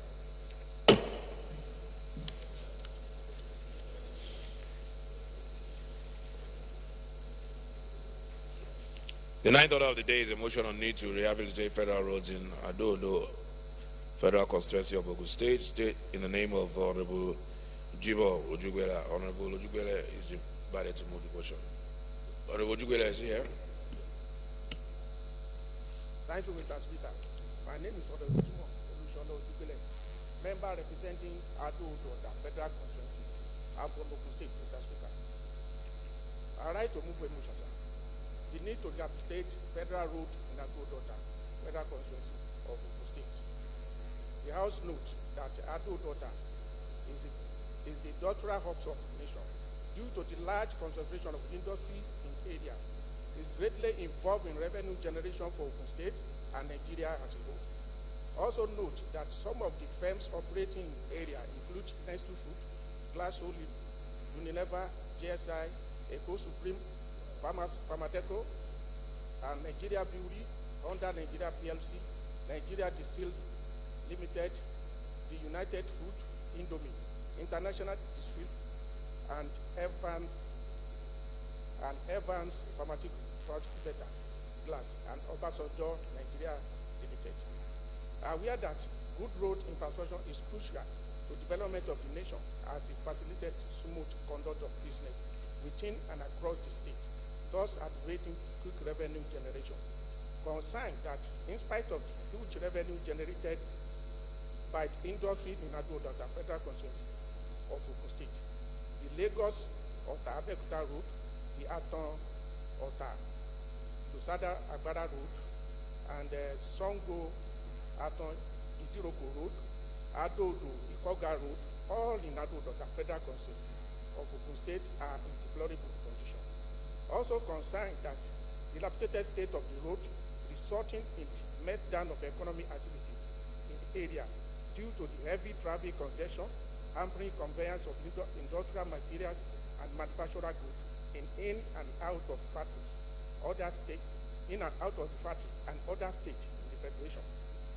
What is that due to the deplorable condition of the road, commuters are undergoing untold hardship due to the wear and tear on the vehicles, as well as associated risks to their lives and properties with regards to the numerous accidents being experienced on the road on a daily basis. Again, what is that on Thursday, November 14, Mr. Speaker, a tanker conveying premium motor speed, PMS, from Lagos Depot to Ogun State fell off the highway, leading to the lost lives and properties on Lagos Ota Abeokuta Expressway, toll gate Ota. Again, worried that if urgent measures are not taken to rehabilitate the dilapidated road in Ado-Odota Federal Constituency, accidents involving vehicles carrying highly inflammable content will present grave consequences to the state and Nigeria as a whole. Believe that rehabilitation of the road will improve the well-being of proper people as well boost economic activities in Ado-Odota Federal Constituency. Thus, increase revenue generation, improving economy of the state and Nigeria at large. Resolve to observe a minute silence in respect of those who lost their life in tragic accident along Lagos Abeokuta Expressway, Ota toll gate. Urge the National Management Agency, NEMA, to send relief material to victims of 14th disaster at Ota toll gate. Also urge Federal Road Maintenance Agency, FEMA, as a matter of urgency, commence the application of Lagos Ota Abeokuta Road, Aton Lusada Agbada Road, Songo Aton Idiroko Road, Ado-Odo Ikoga Road in Ogun State.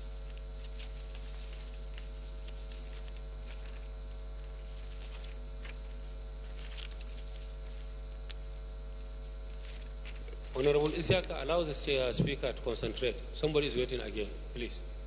Also mandate the Committee on FEMA and Emergency Disaster preparedness to ensure implementation of it. I so move, Mr. Speaker.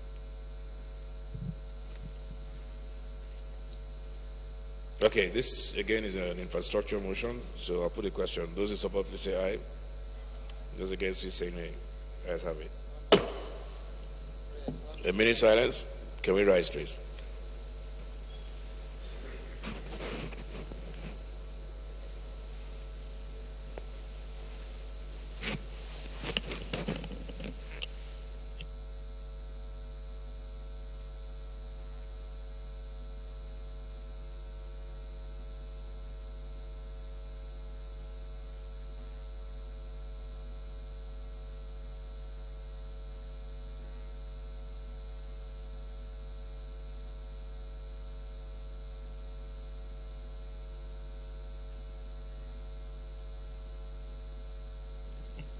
May their souls rest in peace.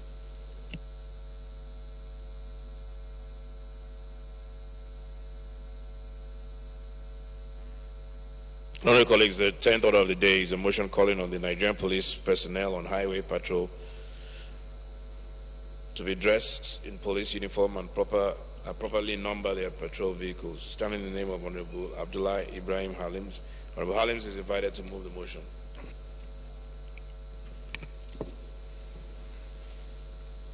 Thank you, Mr. Speaker.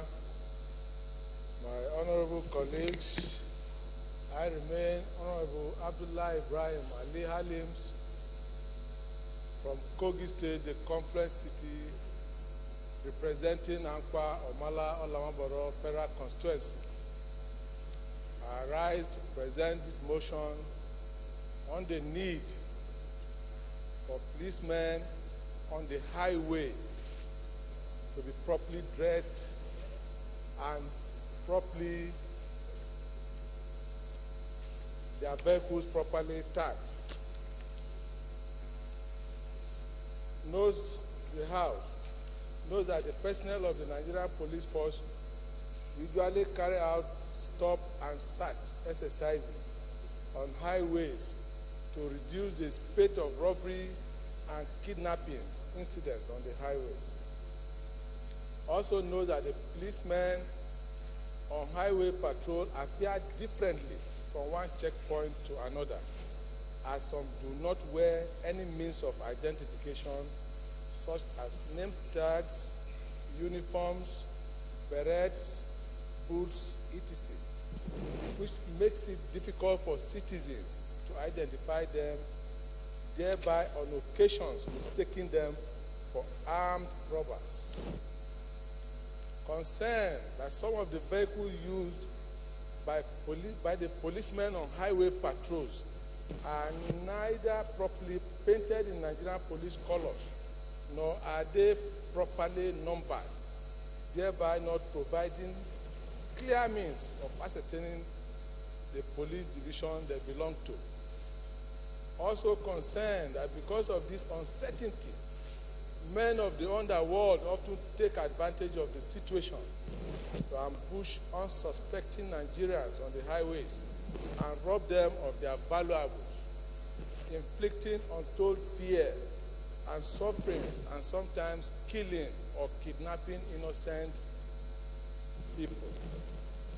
Convinced that if proper uniforms with identification tags are made compulsorily for policemen on patrol and their patrol vehicles properly numbered, more so on highways, it will be easier for motorists and other road users to clearly distinguish miscreants from legitimate officers on highway patrol duties. Resolved to mandate House to mandate Committee on Police Affairs to investigate the practices of such highway patrolmen not dressing properly with a view to taking all necessary corrections and implement a way to ensure that, yes, policemen on highways are properly identified. Thank you. Any seconder, please. On the room. Thank you, Mr. Speaker. I remain Kabir Al-Asar Room. I represent Rano Bunkura Tibe constituency. Mr. Speaker, distinguished honorable colleagues, I am from Kano State. I rise to second the motion moved by Honorable Halims. I so second.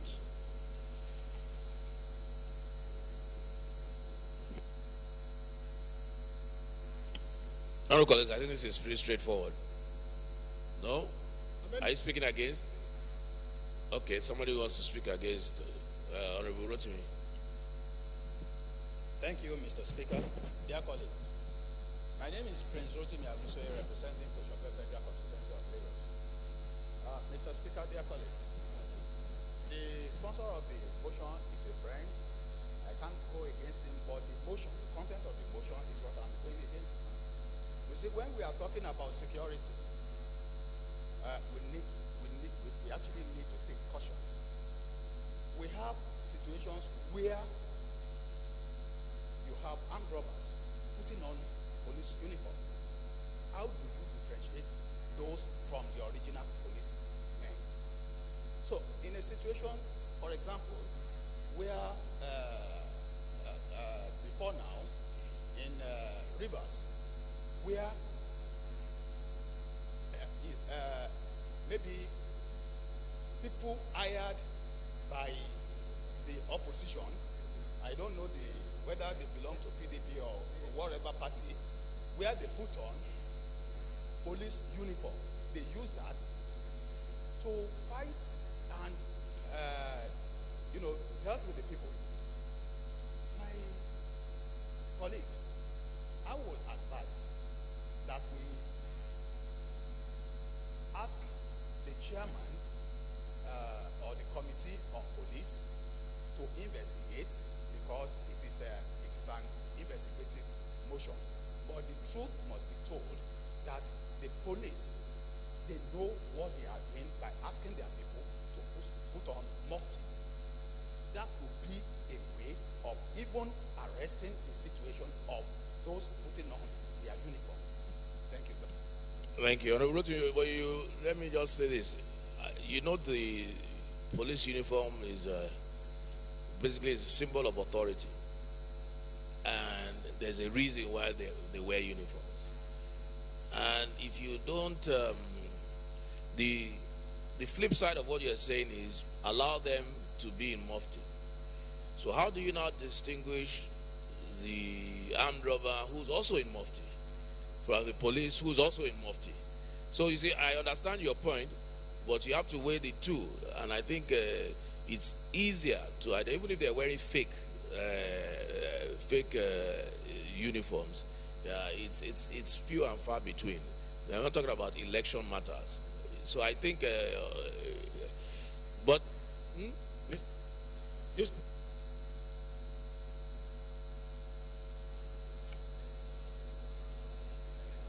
because for Mufti, I mean, you have SS and all, and other security agents that are allowed to wear Mufti. But it presents a big problem when policemen are wearing Mufti, and you, the innocent bystander, you don't know whether this man is a policeman because he was wearing Mufti, or this man is an armed robber who is wearing Mufti. You have to stop for everybody. But if there is a law, so to speak, where you don't have to stop for anybody in Mufti, then it makes you safer. It makes you safer. The uniform is a symbol, a clothing of authority. And that's why they wear them. But we'll put the question, some people might agree with you. Amendment, sir. Honorable Koko, what's your amendment? Thank you very much, Mr. Speaker, sir. I remain Shehu Koko, sir. I represent Koko Bese Mayama Federal Constituency. Mr. Speaker, sir. Honorable Koko, you were in the police force, so you might be able to. Did you ever wear Mufti during on the beat? Yes. Okay. Under what circumstances? Yeah. Go ahead. Sir, before then, the motion is absolutely good, nice, but the prayers, I want to amend it before, but before getting to the prayers, sir, I want my colleague, Honorable Hallims, to know in the police force, which I served for 14 years, there's a unit where they do operations, undercover operations, which I believe everybody knows Abba Kyari, the DCP, and he's doing a good job on that. He doesn't have a specific uniform or vehicles he use, marked uniforms or vehicles he use, but he's doing a good job. And so to come to my amendment, the prayer made by Mr. Hallims, sir, Honorable Hallims, it doesn't have a threshold, maybe it doesn't have a range. So if we say the committee should investigate all police officers on patrolling on the highway without uniform, maybe in the next 5 years we will not finish that, sir. But I want to amend it in a way the committee should be mandated to either invite the IG or DIG operations who are supervising the men on the highways, now the federal highway, to talk to them that all officers on highway patrol should be properly kitted, which comes to the issue of budget, which I know, if I'm to tell you, sir, for the 14 years I served, I was only kitted once, which I believe is a lack of funds. So maybe this thing will help the police to have enough money to teach the officers another way. But sir, if not, definitely we are going to see many of them on the road without doing it. Thank you very much, sir. Thank you. On looking at Honorable Halim's motion, I think he restricts, because we all know that there's what you call undercover police. You cannot be wearing your uniform if you're undercover.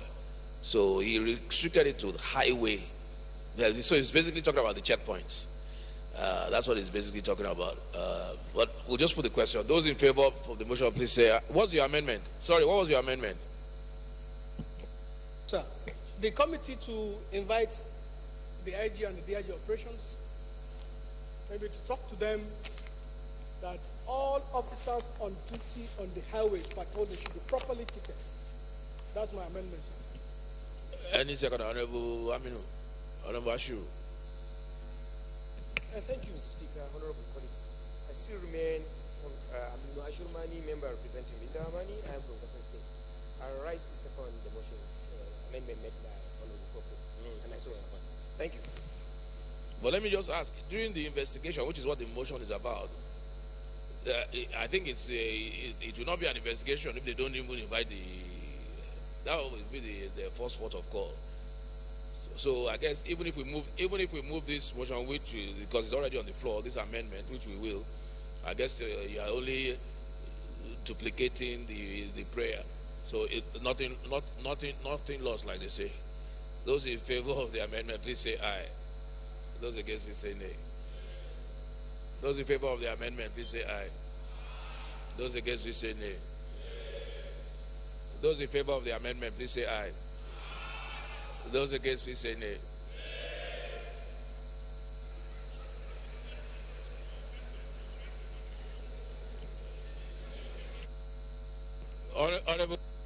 Honorable colleagues, it's the amendment, not the motion. The amendment. Let's try it again. Those in favor of the amendment, please say aye. Those against, please say nay. The nays have it.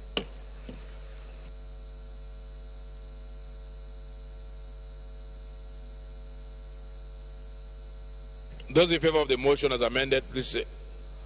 Those in favor of the motion, please say aye. Those against, please say nay.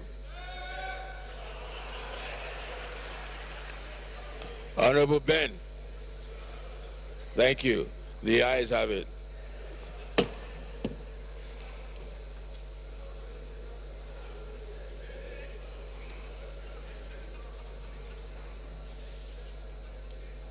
DS, you're welcome back. DS just came in from the ECOWAS sitting. Thank you for doing a good job at ECOWAS Parliament yesterday. Thank you.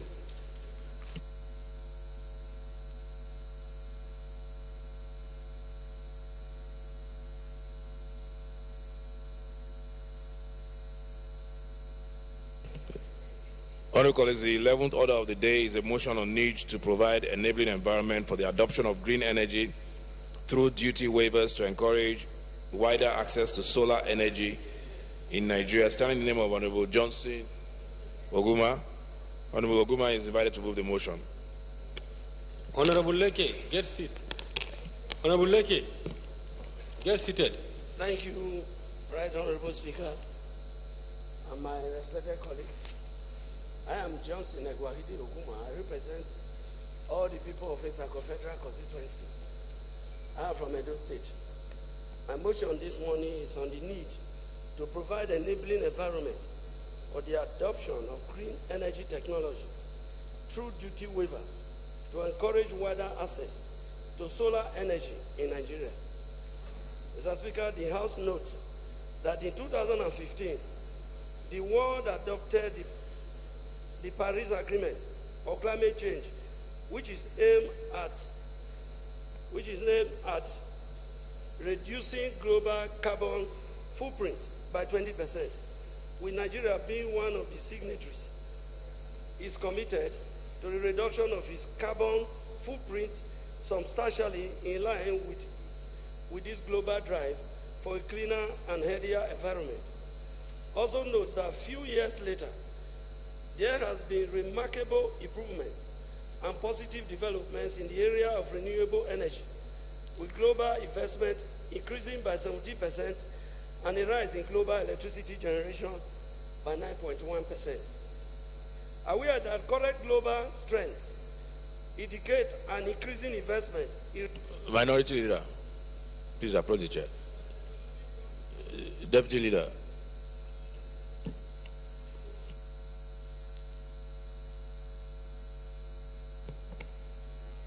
Through the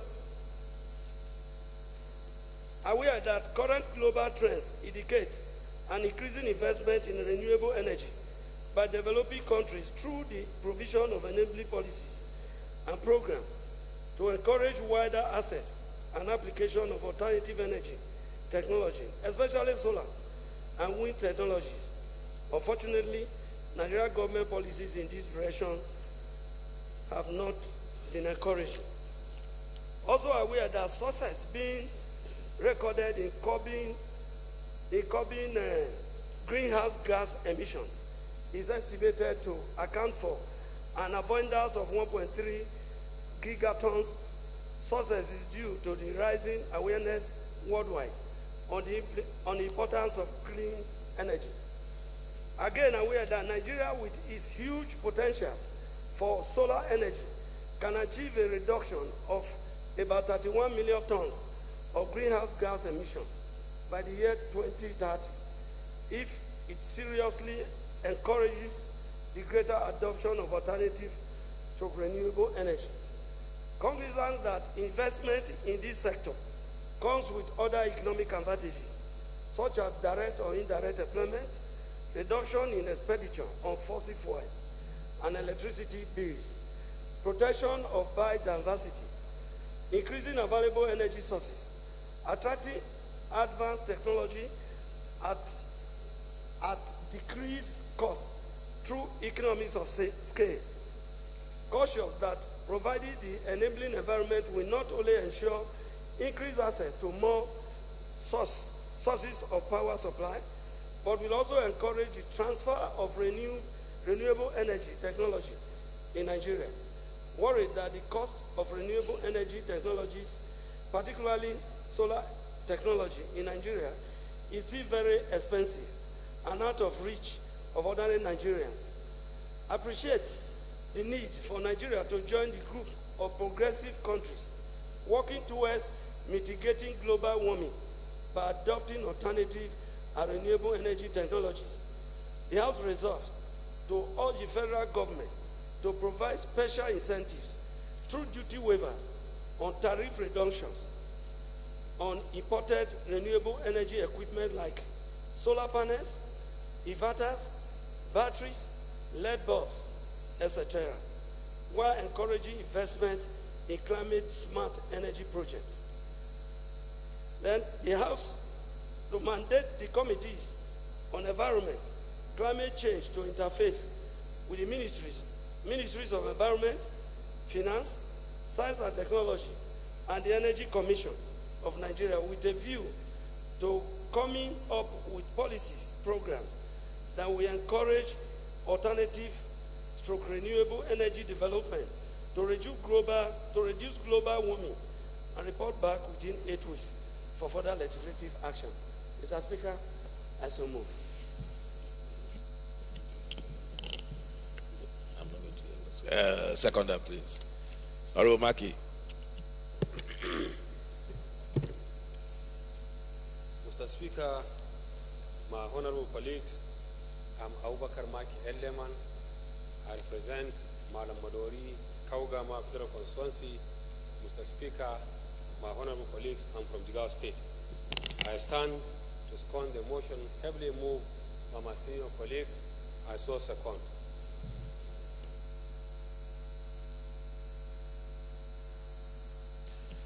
Honorable Ogba. Thank you, respected Speaker, my respected colleagues. I am Johnson Agwahide Oguma. I represent all the people of Esako Federal Constituency. I am from Edo State. My motion this morning concerns each and every one of us, both Nigeria and worldwide. The effect of climate change on the globe is well known to so many of us, resulting from the increased use of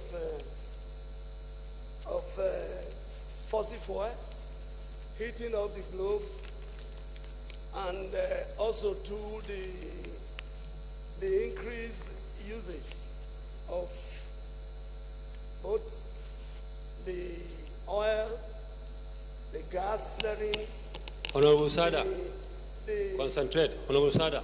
the cement production, the ever-increasing generators we have in our houses and in our factories, and also the deforestation, the aftermath which boils down to the heating up of the globe, resulting to so many disasters all over, the flooding we are experiencing, the desertification, and so on and so forth. More so too, this aspect of it is in technology, which is an alternative. That is renewable energy, which is an alternative in reducing this ever-increasing temperature. That is the solar energy, which is not affordable in Nigeria. My prayer this morning is that we all join this motion that Nigeria, we should have a kind of waiver so that the renewable energy will be affordable to Nigeria. Also, in the process, the technology will be available to Nigerians, and it will encourage Nigerians to into production of the materials that is required for this renewable energy. So this motion this morning is brought before you so that you all add your voice to it, so that this worldwide campaign on climate change, we can be part of it, and the benefit derived from this increasing use of fuel and gas flaring and other generation of energy, we can as well key into this solar energy, and it can be used in some of our communities that do not have access to the national grid. If solar energy is cheap, you will discover that even most of us here would rather prefer to use it. It will reduce both cost of energy. Electricity bills will not be a problem to our villagers and our communities. So we need to please join in this same prayer that I am saying that Nigerian government should please look into the waiver of tariffs and charges so that this technology will be available to Nigeria. Thank you, Mr. Speaker. Those in support of the motion, please say aye. Those against it, say nay. The ayes have it. So.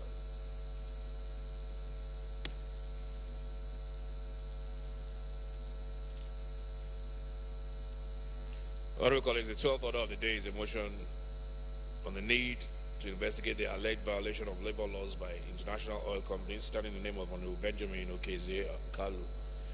Honorable Kalu is invited to move the motion.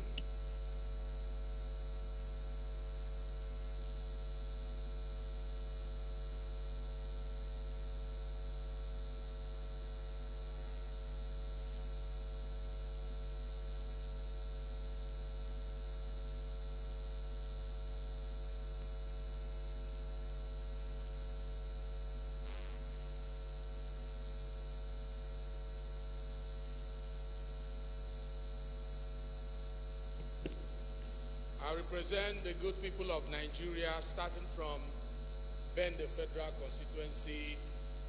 I am from Abia State, Mr. Speaker.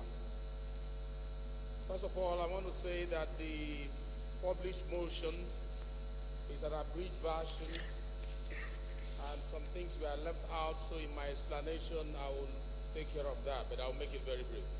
This motion is on the need to investigate the alleged violation of labor laws by international oil companies. The House acknowledges that casualization of labor occurs wherever workers are employed in a casual, temporary, or otherwise non-permanent and non-full-time capacity, popularly referred to as contract staffing. The House also acknowledges that Nigeria, as a member of the International Labour Organization, ILO, has rectified 14... Mr. Kalu, read your motion. Read your motion. They say you should read your motion. Mr. Speaker, like I said, my motion was abridged, but I'll stick to what was published. Maybe during my debate I can mention that.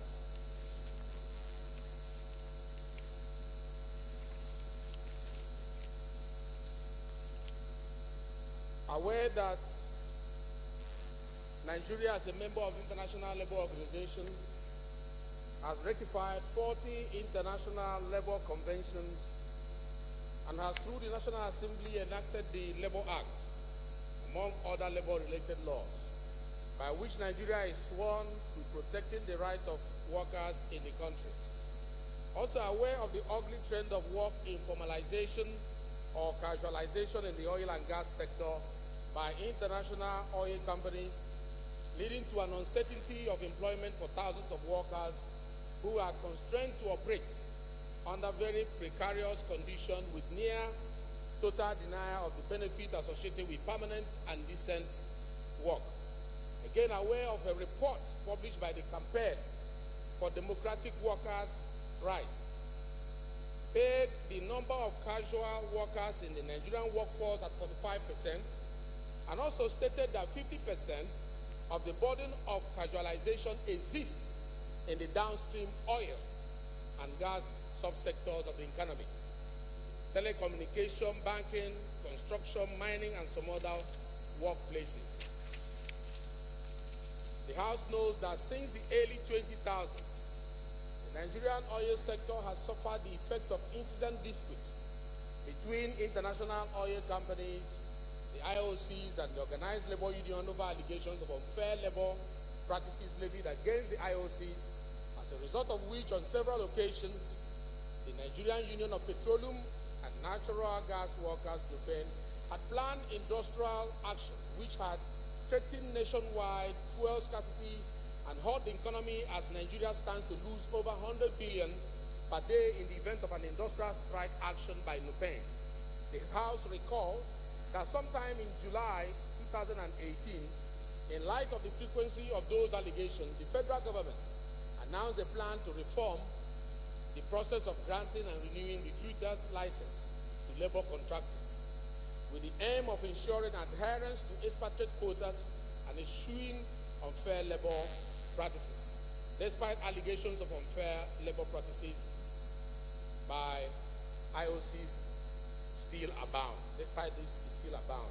The House is further aware of a statement by the leadership of NUPEN after a recent meeting of their Central Working Committee, CWC, in Lagos, where fresh allegations were levied against IOCs for: 1, flagrantly flouting local and international labor laws; 2, repeatedly engaging the services of unregistered and unlicensed labor contractors; 3, massive exploitation and abuse of workers, and instances of elopement of IOC labor contractors with contract workers' civilians benefits, including, in one case, Virtual Travel Network allegedly eloping with terminal benefit of 48 contract workers since 2015, and in another, Logistics Facility Affairs LFA contractor with Chevron Nigeria Limited allegedly absconding with workers' final entitlement; and 4, engaging in recruitment practices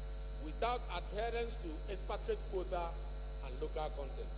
The House acknowledges the critical importance of good employer-employee relations to the stable production and supply of crude oil for sustainable development of the Nigerian economy in particular and the world as a whole.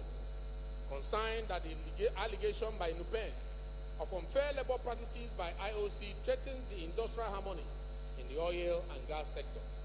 The House therefore resolved to urge the Honorable Minister of Labor, Employment and Productivity and other appropriate ministries, departments and agencies to address the challenges of exploitation and abuses of workers in the oil and gas sector. 2, the House resolved also to urge the Honorable Minister of Labor, Employment and Productivity to provide to the Committee on Labor, Employment and Productivity with a performance update and report concerning plan to reform the process of granting and renewing recruiters' license to labor contractors as announced in July 2018. And 3, mandate the Committee on Labor, Employment and Productivity to investigate the allegations of violations of labor laws by international oil companies, including the casualization of labor, and report back within 4 weeks for further legislative action. Mr. Speaker, this motion, like I just read, has to do with somebody needs to second your motion. Wait for the secondment, please. Honorable Emeka. Seconder.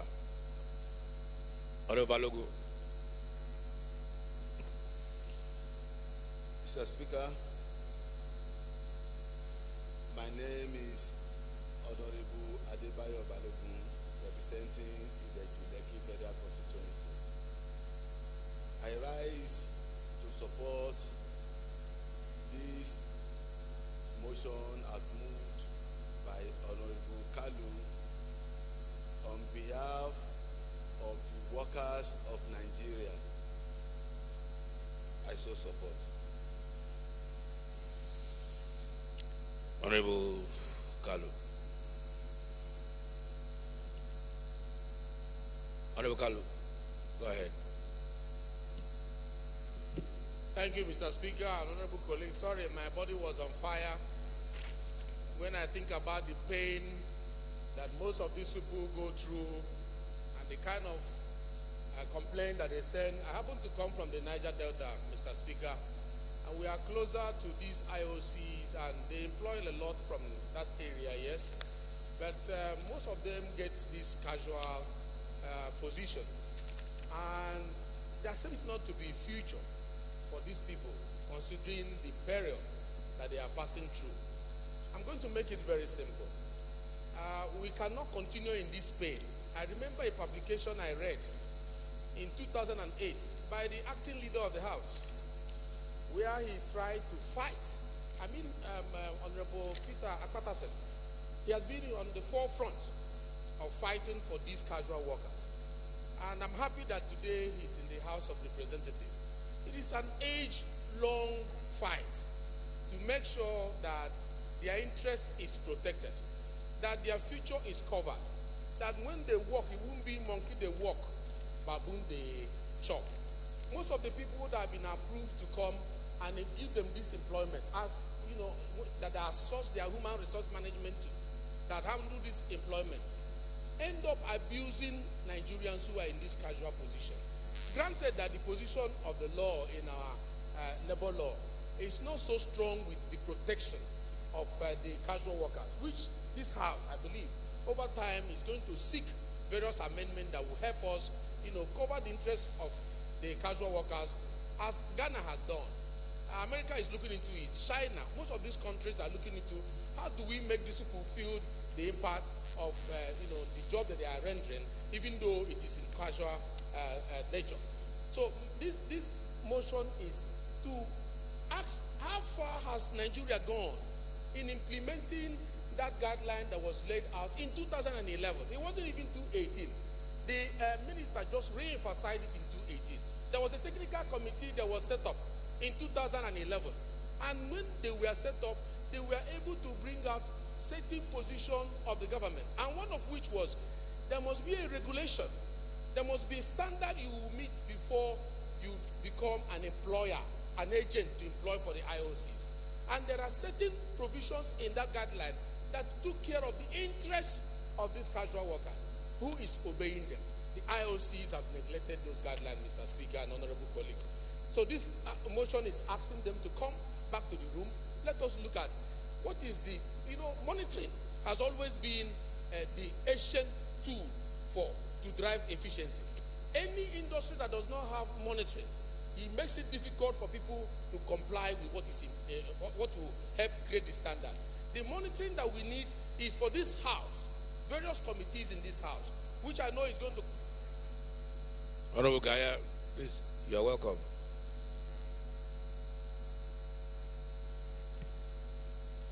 To round up, Mr. Speaker, I'm only asking that this motion, that various committees of the House should invite all the stakeholders that I've mentioned here. And I know various amendments will come, which I wanted to mention in my the document I wanted to read from before, but the House did not allow that. I am saying that local content need to be there, gas need to be there, and a whole lot of them, upstream, downstream, need to be invited, so that they can come into the room and see how do we protect the citizens of Nigeria who has been abused variously, at various levels for over a decade or even 2 decades. Thank you, Mr. Speaker. Honorable Stanley. Thank you very much, Mr. Speaker. I remain Honorable Adedeji Stanley Olajide, member representing Ibadan Southwest Northwest Federal Constituency. I'm from Oyo State. I would like to lend my support to this motion. However, there is also something we have to pay attention to in this violation by these international oil companies. They've actually found a way in the contractual law, which basically they're using telecommuting. So they're using the word telecommuting to ship some of our jobs overseas. So I would like for Honorable Kalu to consider adding telecommuting laws or contractual laws guiding telecommuting into this motion, so that we can plug and block all the loopholes that these international operators are using to violate our laws. Thank you very much for this opportunity to speak, Mr. Speaker, and I think this is a very good motion that needs our attention. Thank you very much. Honorable Sejus. Thank you, Mr. Speaker, my highly esteemed colleagues. I'm Sejus Ose Ogun. I represent Eastern Northeast, Eastern Southeast. I'm from Edo State. Mr. Speaker, I want to appreciate Honorable Kalu for this motion. Matter of fact, we were on sensitization tour to DPRO last week, and even to immigration yesterday. That's the Committee on Local Content. And I raised these issues clearly. We have jobs that are not necessarily technical jobs that the international oil companies are bringing in personnel from their countries to do in Nigeria. The Local Content Act states clearly, if there's such a special job that you have to bring in an expatriate, you should have two Nigerians understudy that expatriate. But Mr. Speaker, I dare say, I'm not even aware of any job that is so special now in the oil industry today that you have to bring in an expatriate. We even have the job of an accountant. An accountant, which is a professional course. You have expatriates doing it. On the casualization, well, maybe there's a lot to be done there, because I know the industry. Because there are times, because of the peculiar problem in Nigeria, it's a private business, so they will not want to keep people on their payroll when they are not working. But those are working should be Nigerians. A situation where you are bringing an accountant from America, you are bringing a drilling manager from Netherlands. It's not acceptable. We should not accept it, because there's no amount of drilling today that you don't have in Nigeria as an expert in. Once upon a time, they said they were drilling HPHT well, high temperature, high pressure wells, and that they need to bring in experts. But between then and now, talking about some 15, 18 years ago, we have drilled so many wells like that, and you have Nigerians that were on those projects. Same thing with the deep water. those deep water rigs. We've had Nigerians drilling and doing basically everything on those rigs for the past few years. So, Mr. Speaker, my contribution is we should support this motion, and we should take steps to grow the local content. Now, we are saying by now, we should have achieved some 80-something% in local content act. We are not even anywhere near there, because we open a window for these gentlemen to come in and then they take our jobs overseas. Thank you, Mr. Speaker. Honorable Kazari, what's your amendment? Thank you, Mr. Speaker, my highly respected colleagues. My name is Honorable Mohammed Labi Kazori, member representing Kazauri, Road, Review, and Empire. Mr. Speaker, I'm from Gaza. Mr. Speaker, my amendment, I want to amend the prayer 3 to add the Committee on Gas and the local content, and to invite the international operating companies to come and see the joint committees for resolving the issues successively. That is my amendment. So moved. Any second, Honorable Mashi? Any second, Honorable Shetima? Mr. Speaker, sir, honorable colleagues, I rise to second the motion ably moved by honorable amendment. I beg to second, sir. Those in support of the amendment, please say aye. Those against, please say nay. The ayes have it. Those in support of the motion as amended, please say aye. Those against, please say nay. The ayes have it. Motion is referred to the committees as prayed. Honorable colleagues, just a quick announcement. Moving forward, I believe from Tuesday, the House will be taking 10 to 15 minutes break during sitting to allow for members who want to go to the mosque to pray rather than us filing in and out, and to allow members to refresh their minds and their legs.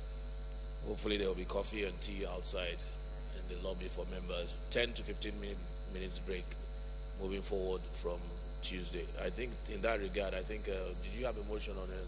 Honorable Apatase has a motion. Or rather a personal explanation, I'm not sure which one. Motion.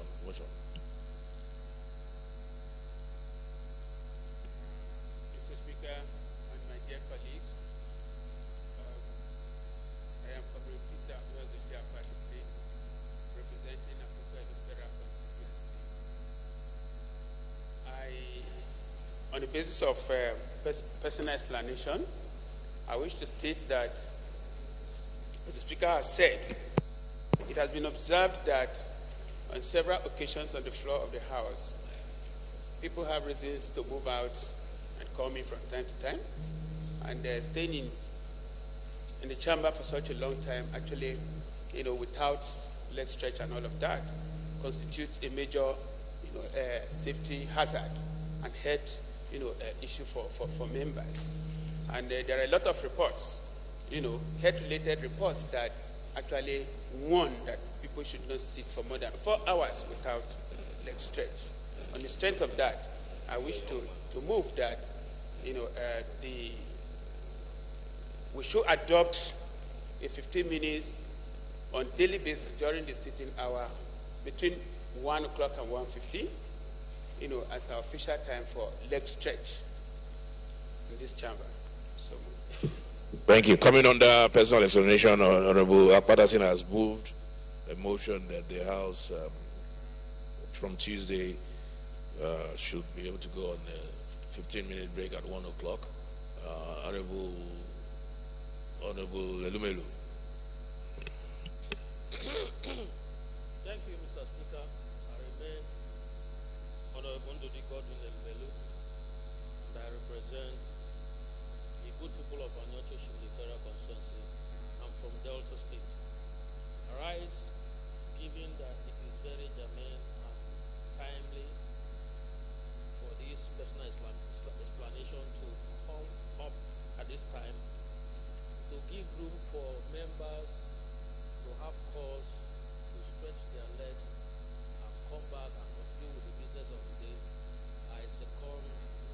motion moved by the acting leader under personal explanation, Associate.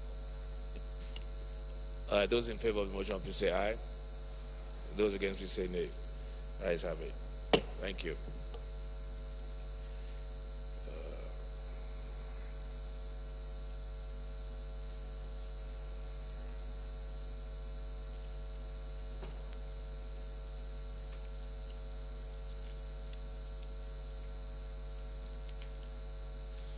The 13th order of the day is a motion on the illegal disposal and burning of seized barges, boats, and vehicles in the Niger Delta region, starting in the name of Honorable Francis Wave. Honorable Wave is invited to move the motion.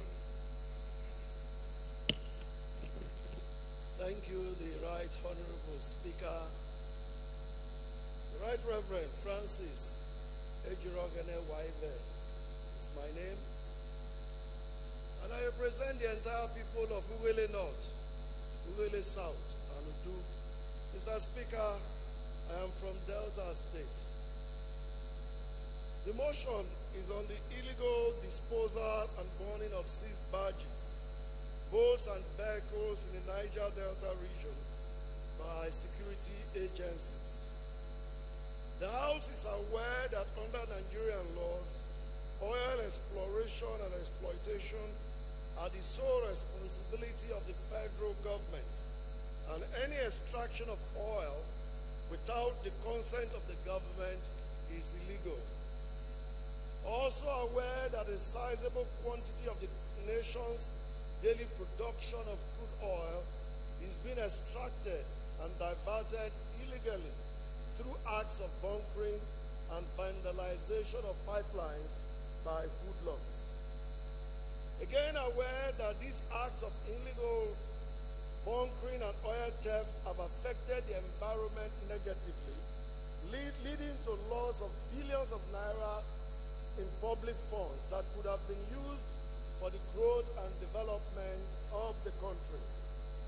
The House notes that the law enforcement agents are empowered under Nigerian laws to arrest any person and seize every instrument used for illegal bunkering, including the stolen oil. The House notes that the laws do not mandate the security personnel or make any provision whatsoever on how the seized items should be disposed of. Again, the House knows that there have been series of complaints from the Niger Delta region of illegal disposal of seized crude oil by military personnel into the river and the burning of bunkering materials leading to explosion, air and water pollution. Concerned that a couple months ago, some military personnel went to Warri Market. Upon discovering some diesel products in the market, destroyed the containers and poured the contents into the drainage of the market, which led to a sudden outbreak of fire.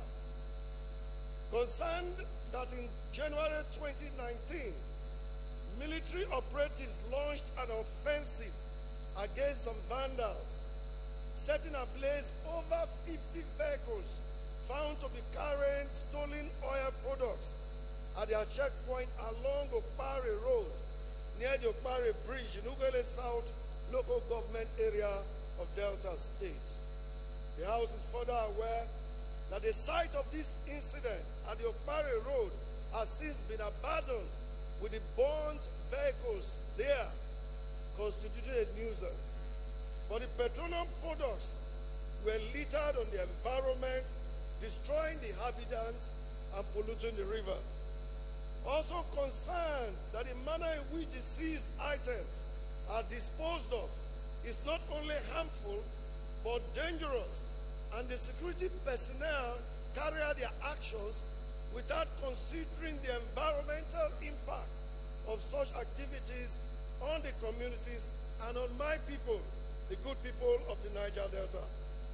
Again, concerned that the act of burning the bunkering materials and disposal of seized crude oil into the rivers pollute the natural resources, against the environmental laws of the country, and also destroys the source of the livelihood of the people, which is fishing in the rivers. The House resolves, 1, to all the chiefs of the Army Chief, the Naval Chief, and the Air Chief, and the National Oil Spillage Detection and Response Agency, NOSTRA, to immediately stop this method of disposal of seized crude oil by the military. 2, further urge the National Environmental Standards and Regulatory Agency, NESRA, to cause a discontinuation of the current method that the military personnel are using in disposing of seized crude oil. 3, mandate the House Committee on Emergency and Disaster Preparedness to investigate this matter and report back within 6 weeks for further legislative action. Mr. Speaker, I so move.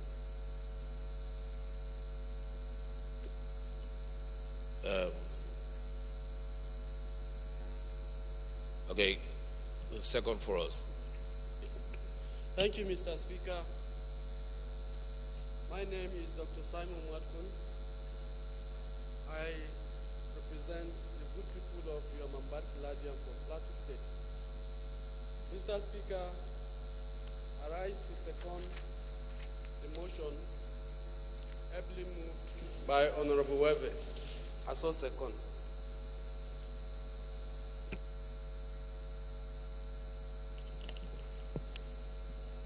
Honorable Wade. Thank you very much, the Right Honorable Speaker, and my honorable colleagues. The situation before us portends great danger for my people. The Okpare River, as I speak, is polluted, not just from the activities of vendors of pipelines, but from security personnel's activities, who, when they seize this illegally refined diesel and all that, just pour same on the river and on the vegetation in the communities.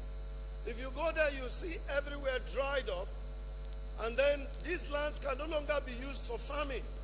And the fish, of course, in the river, they all die from this pollution. But look at the vehicles they also destroy.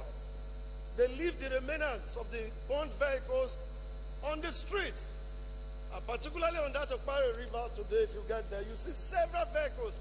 The sight is very disgusting. They are doing a good job trying to stop oil bunkering, but they are creating another problem in the process that creates an environmental degradation, environmental pollution that brings health hazards to our people and also affects the source of livelihood of our people. As I speak, the Obiayaga River all the way to Guinea-Bo to Okwagbe, you can't fish in all those areas anymore. The fishes have all disappeared, and you can see with your naked eyes the crude oil and in some cases the diesel floating on top of the waters. This House should mandate its committee on disaster and emergency management to please investigate this matter and call the security personnel to order. What they are doing is illegal, what they are doing is dangerous, what they are doing is not good for the health of our people. I ask that the House should call on NEMA to help and bring relief to our people, and also to clean up the environment so that the people of the Niger Delta, my people, will be able to live lives that are healthy and good in this century in which we live. Mr. Speaker, I thank you for the opportunity.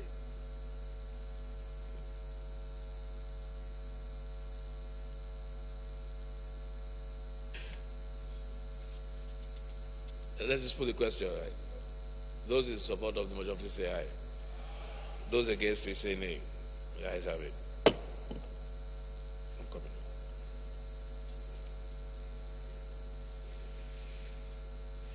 The 14th order of the day is a consideration of report of the Committee on Finance on a bill for an act to amend the Companies Income Tax Act, Value Added Tax Act, Customs and Excise Act, Personal Income Tax Act, Capital Gains Tax Act, Stamp Duties Act, and Petroleum Profit Tax Act to provide for the review of tax provisions and make them more responsive to tax reform and for related matters. Honorable members will recall that the report was laid on Thursday, 28 November 2019. Honorable James Abiodun Falike will move for its consideration.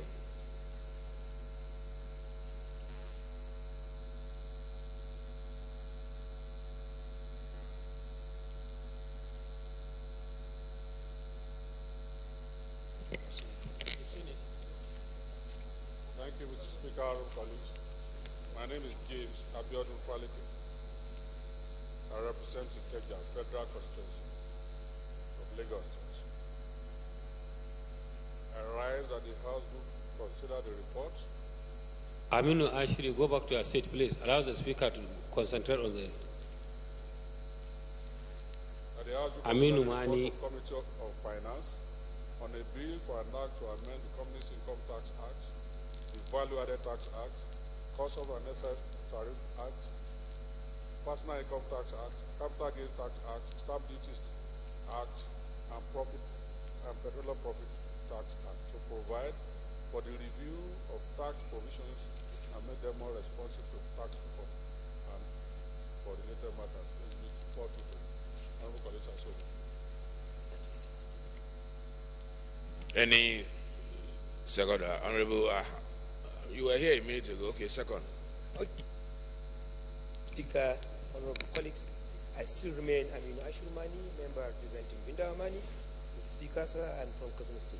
I rise to second the motion heavily moved by my neighbor. And I so second. Thank you. Those in support of the motion, please say aye. Those against, please say nay. The ayes have it. Leader, please move that the House resolve to the Committee of Supply.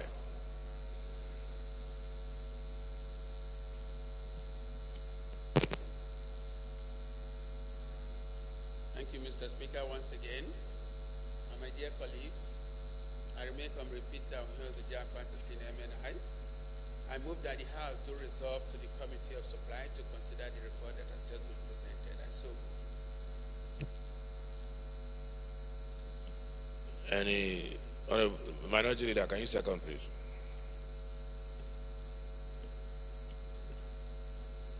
Thank you, Mr. Speaker.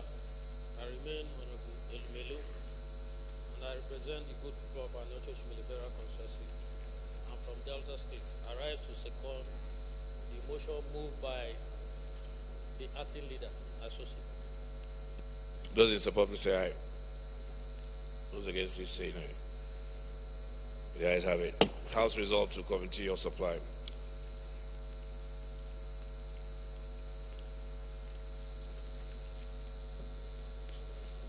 Honorable colleague, move forward.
Thank you, honorable colleagues. This is the amendment to the finance deal. I think I'll just call Honorable Faleke to give us a synopsis.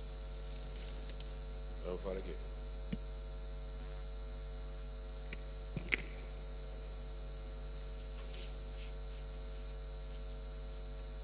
Thank you, Mr. Speaker. Once again, my name is James Abiodun Faleke. I represent Ikeja Federal Constituency. I'm from Lagos State. Mr. Speaker, honorable colleagues, the bills before us is to amend 7 acts of the National Assembly. The Companies Income Tax Act, the Value Added Tax, the Customs and Excise Act, the Personal Income Tax, the Capital Gain Tax, stamp duties, and of course, the Petroleum Profit Tax Act. The executive, in the way to find the easiest ways of doing business and to create enabling environments for our country, to eliminate double taxations, in so many sections have amended and presented an amendments in this regard, where, for example, if dividends being paid to shareholders, if taxes are already been paid, those dividends are no longer taxable. So the issue of double taxation does not exist. In that, it has been removed via this amendment. The issue of stamp duties, that this amendment has brought about threshold of 10,000 naira. In other words, it's only when you spend up to 10,000 naira that you'll be charged 50 naira, unlike what we presently have. And of course, this bill too has also restricted the collection of the stamp duties strictly to federal and inland revenue service.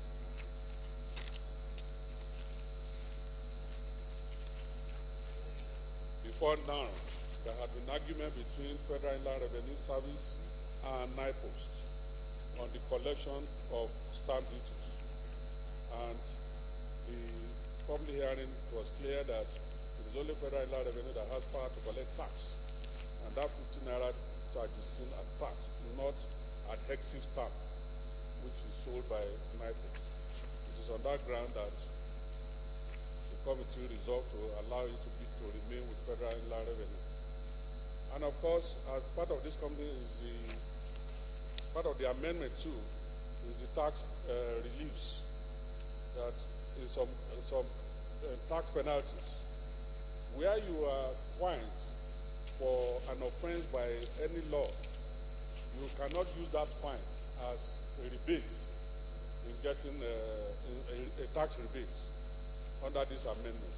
Before now, Nigerians take receipts, local government fines, state fines, and use it as part of their tax returns to file rebate. This has been eliminated with this amendment.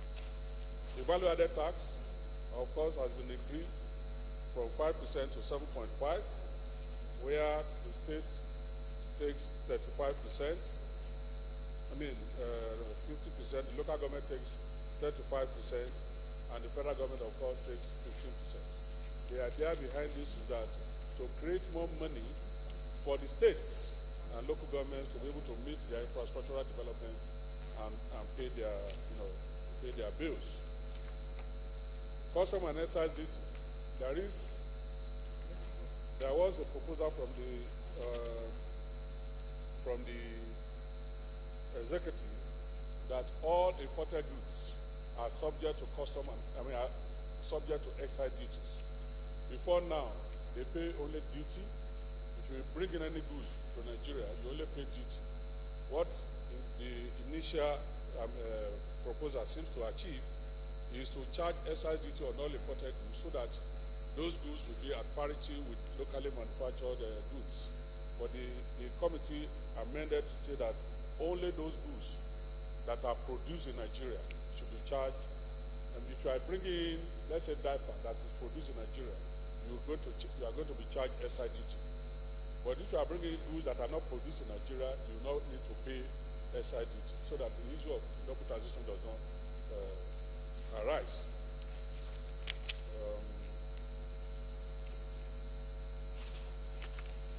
Capital gain, of course, where you make income on investments, you are supposed to pay tax, and that is just the essence of that particular amendment on capital gain tax. When you gain money, when you gain profit on your investment on capital, if I sell a vehicle, if I bought a vehicle and I sell it and I make money, I'm supposed to pay tax to government in that regard. Again, of course, the committee viewed that we needed to encourage the agri sector by giving tax rebates. The agri sector, according to the laws existing, is 5 years. They have 5 years tax holiday. Now we have increased to 10 years because so many of the presentations we received, those who engage in, let's say, palm tree planting, palm plantation, or whatever, before the tree actually germinates and starts to yield, that original 5 years is almost wiped out. So we have taken that into consideration. However, we said that only those who are involved in agri production and processing, the word processing has been added in order to help Nigerian economy to become a production economy rather than exporting the produce. So generally, those are those are the amendments, Mr. Speaker, honorable colleagues, and I plead that you allow this to go. The whole amendments, of course, the budget 2020 depends on the success of this financial bill. Thank you very much.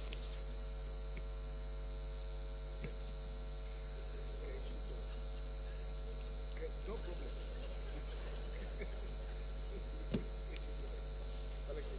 Honorable Godaji, we just passed your motion on the. We'll go clause by clause.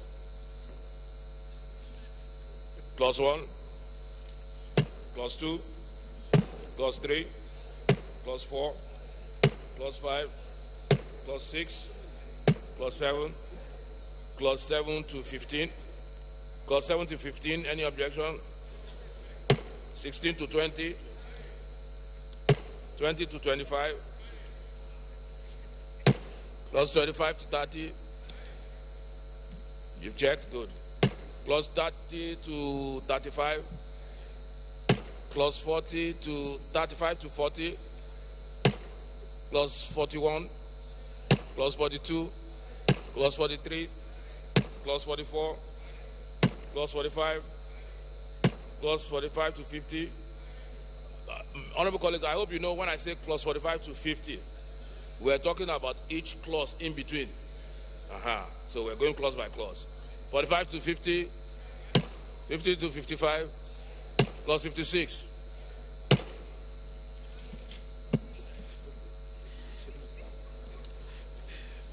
We go to the shadows. Are the shadows carried? Long title, is it carried?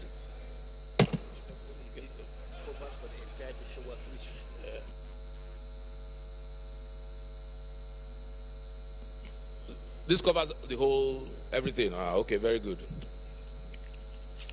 That was very straightforward. Honorable Benny, that was really straightforward, right? Very good.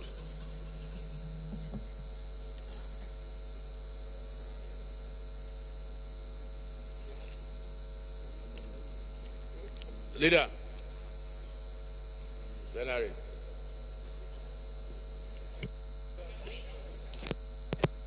They carry. Mr. You.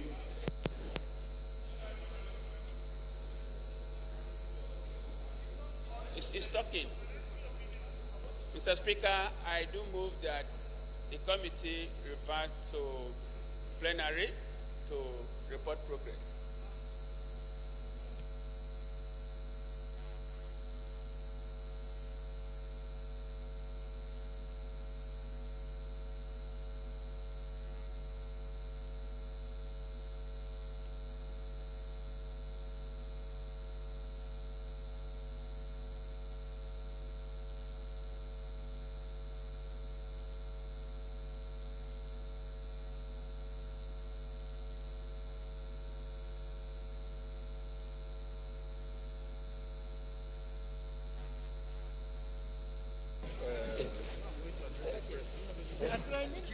No.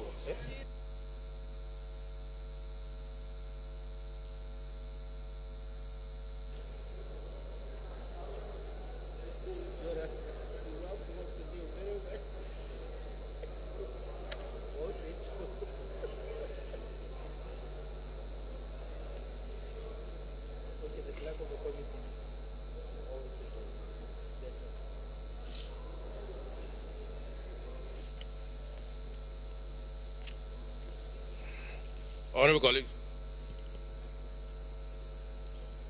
the Honorable House, Saidu, sit down. Honorable Saidu.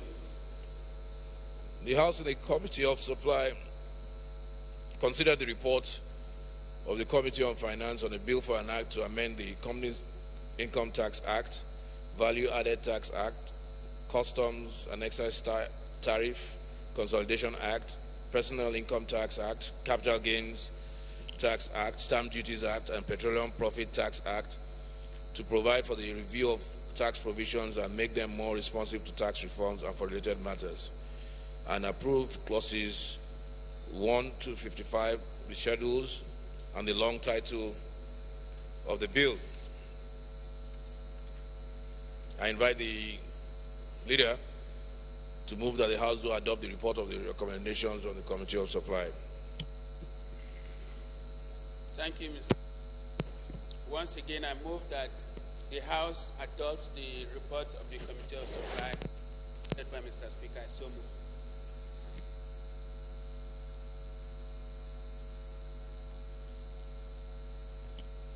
Those in support of the motion, please say aye. Those against, please say nay. The ayes have it. I now invite the leader of the House to move the to adjourn.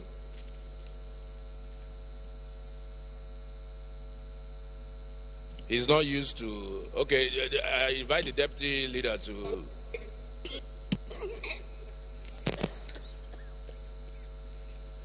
Chairman Environmental, be careful whenever I'm discussing with the DS. Please, don't bring your Edo politics to the House, please. Move for adjournment. Thank you very much, Mr. Speaker. I remain Comrade Peter Ohyonzoje Apatasin, MNI. I represent Akoko Edo Federal Constituency, and Mr. Speaker, I'm from the politically stable Edo State. I move that the House do adjourn to 11 o'clock Tuesday next week. I so move, Mr. Speaker. Honorable Johnson Ogma from Edo State.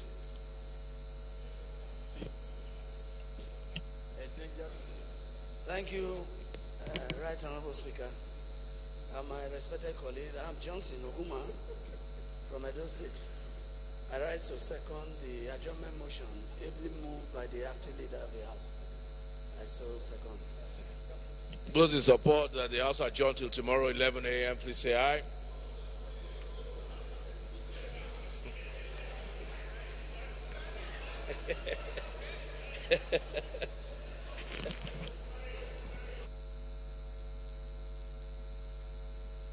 Those in support that the House adjourn till Tuesday 11 a.m., please say aye.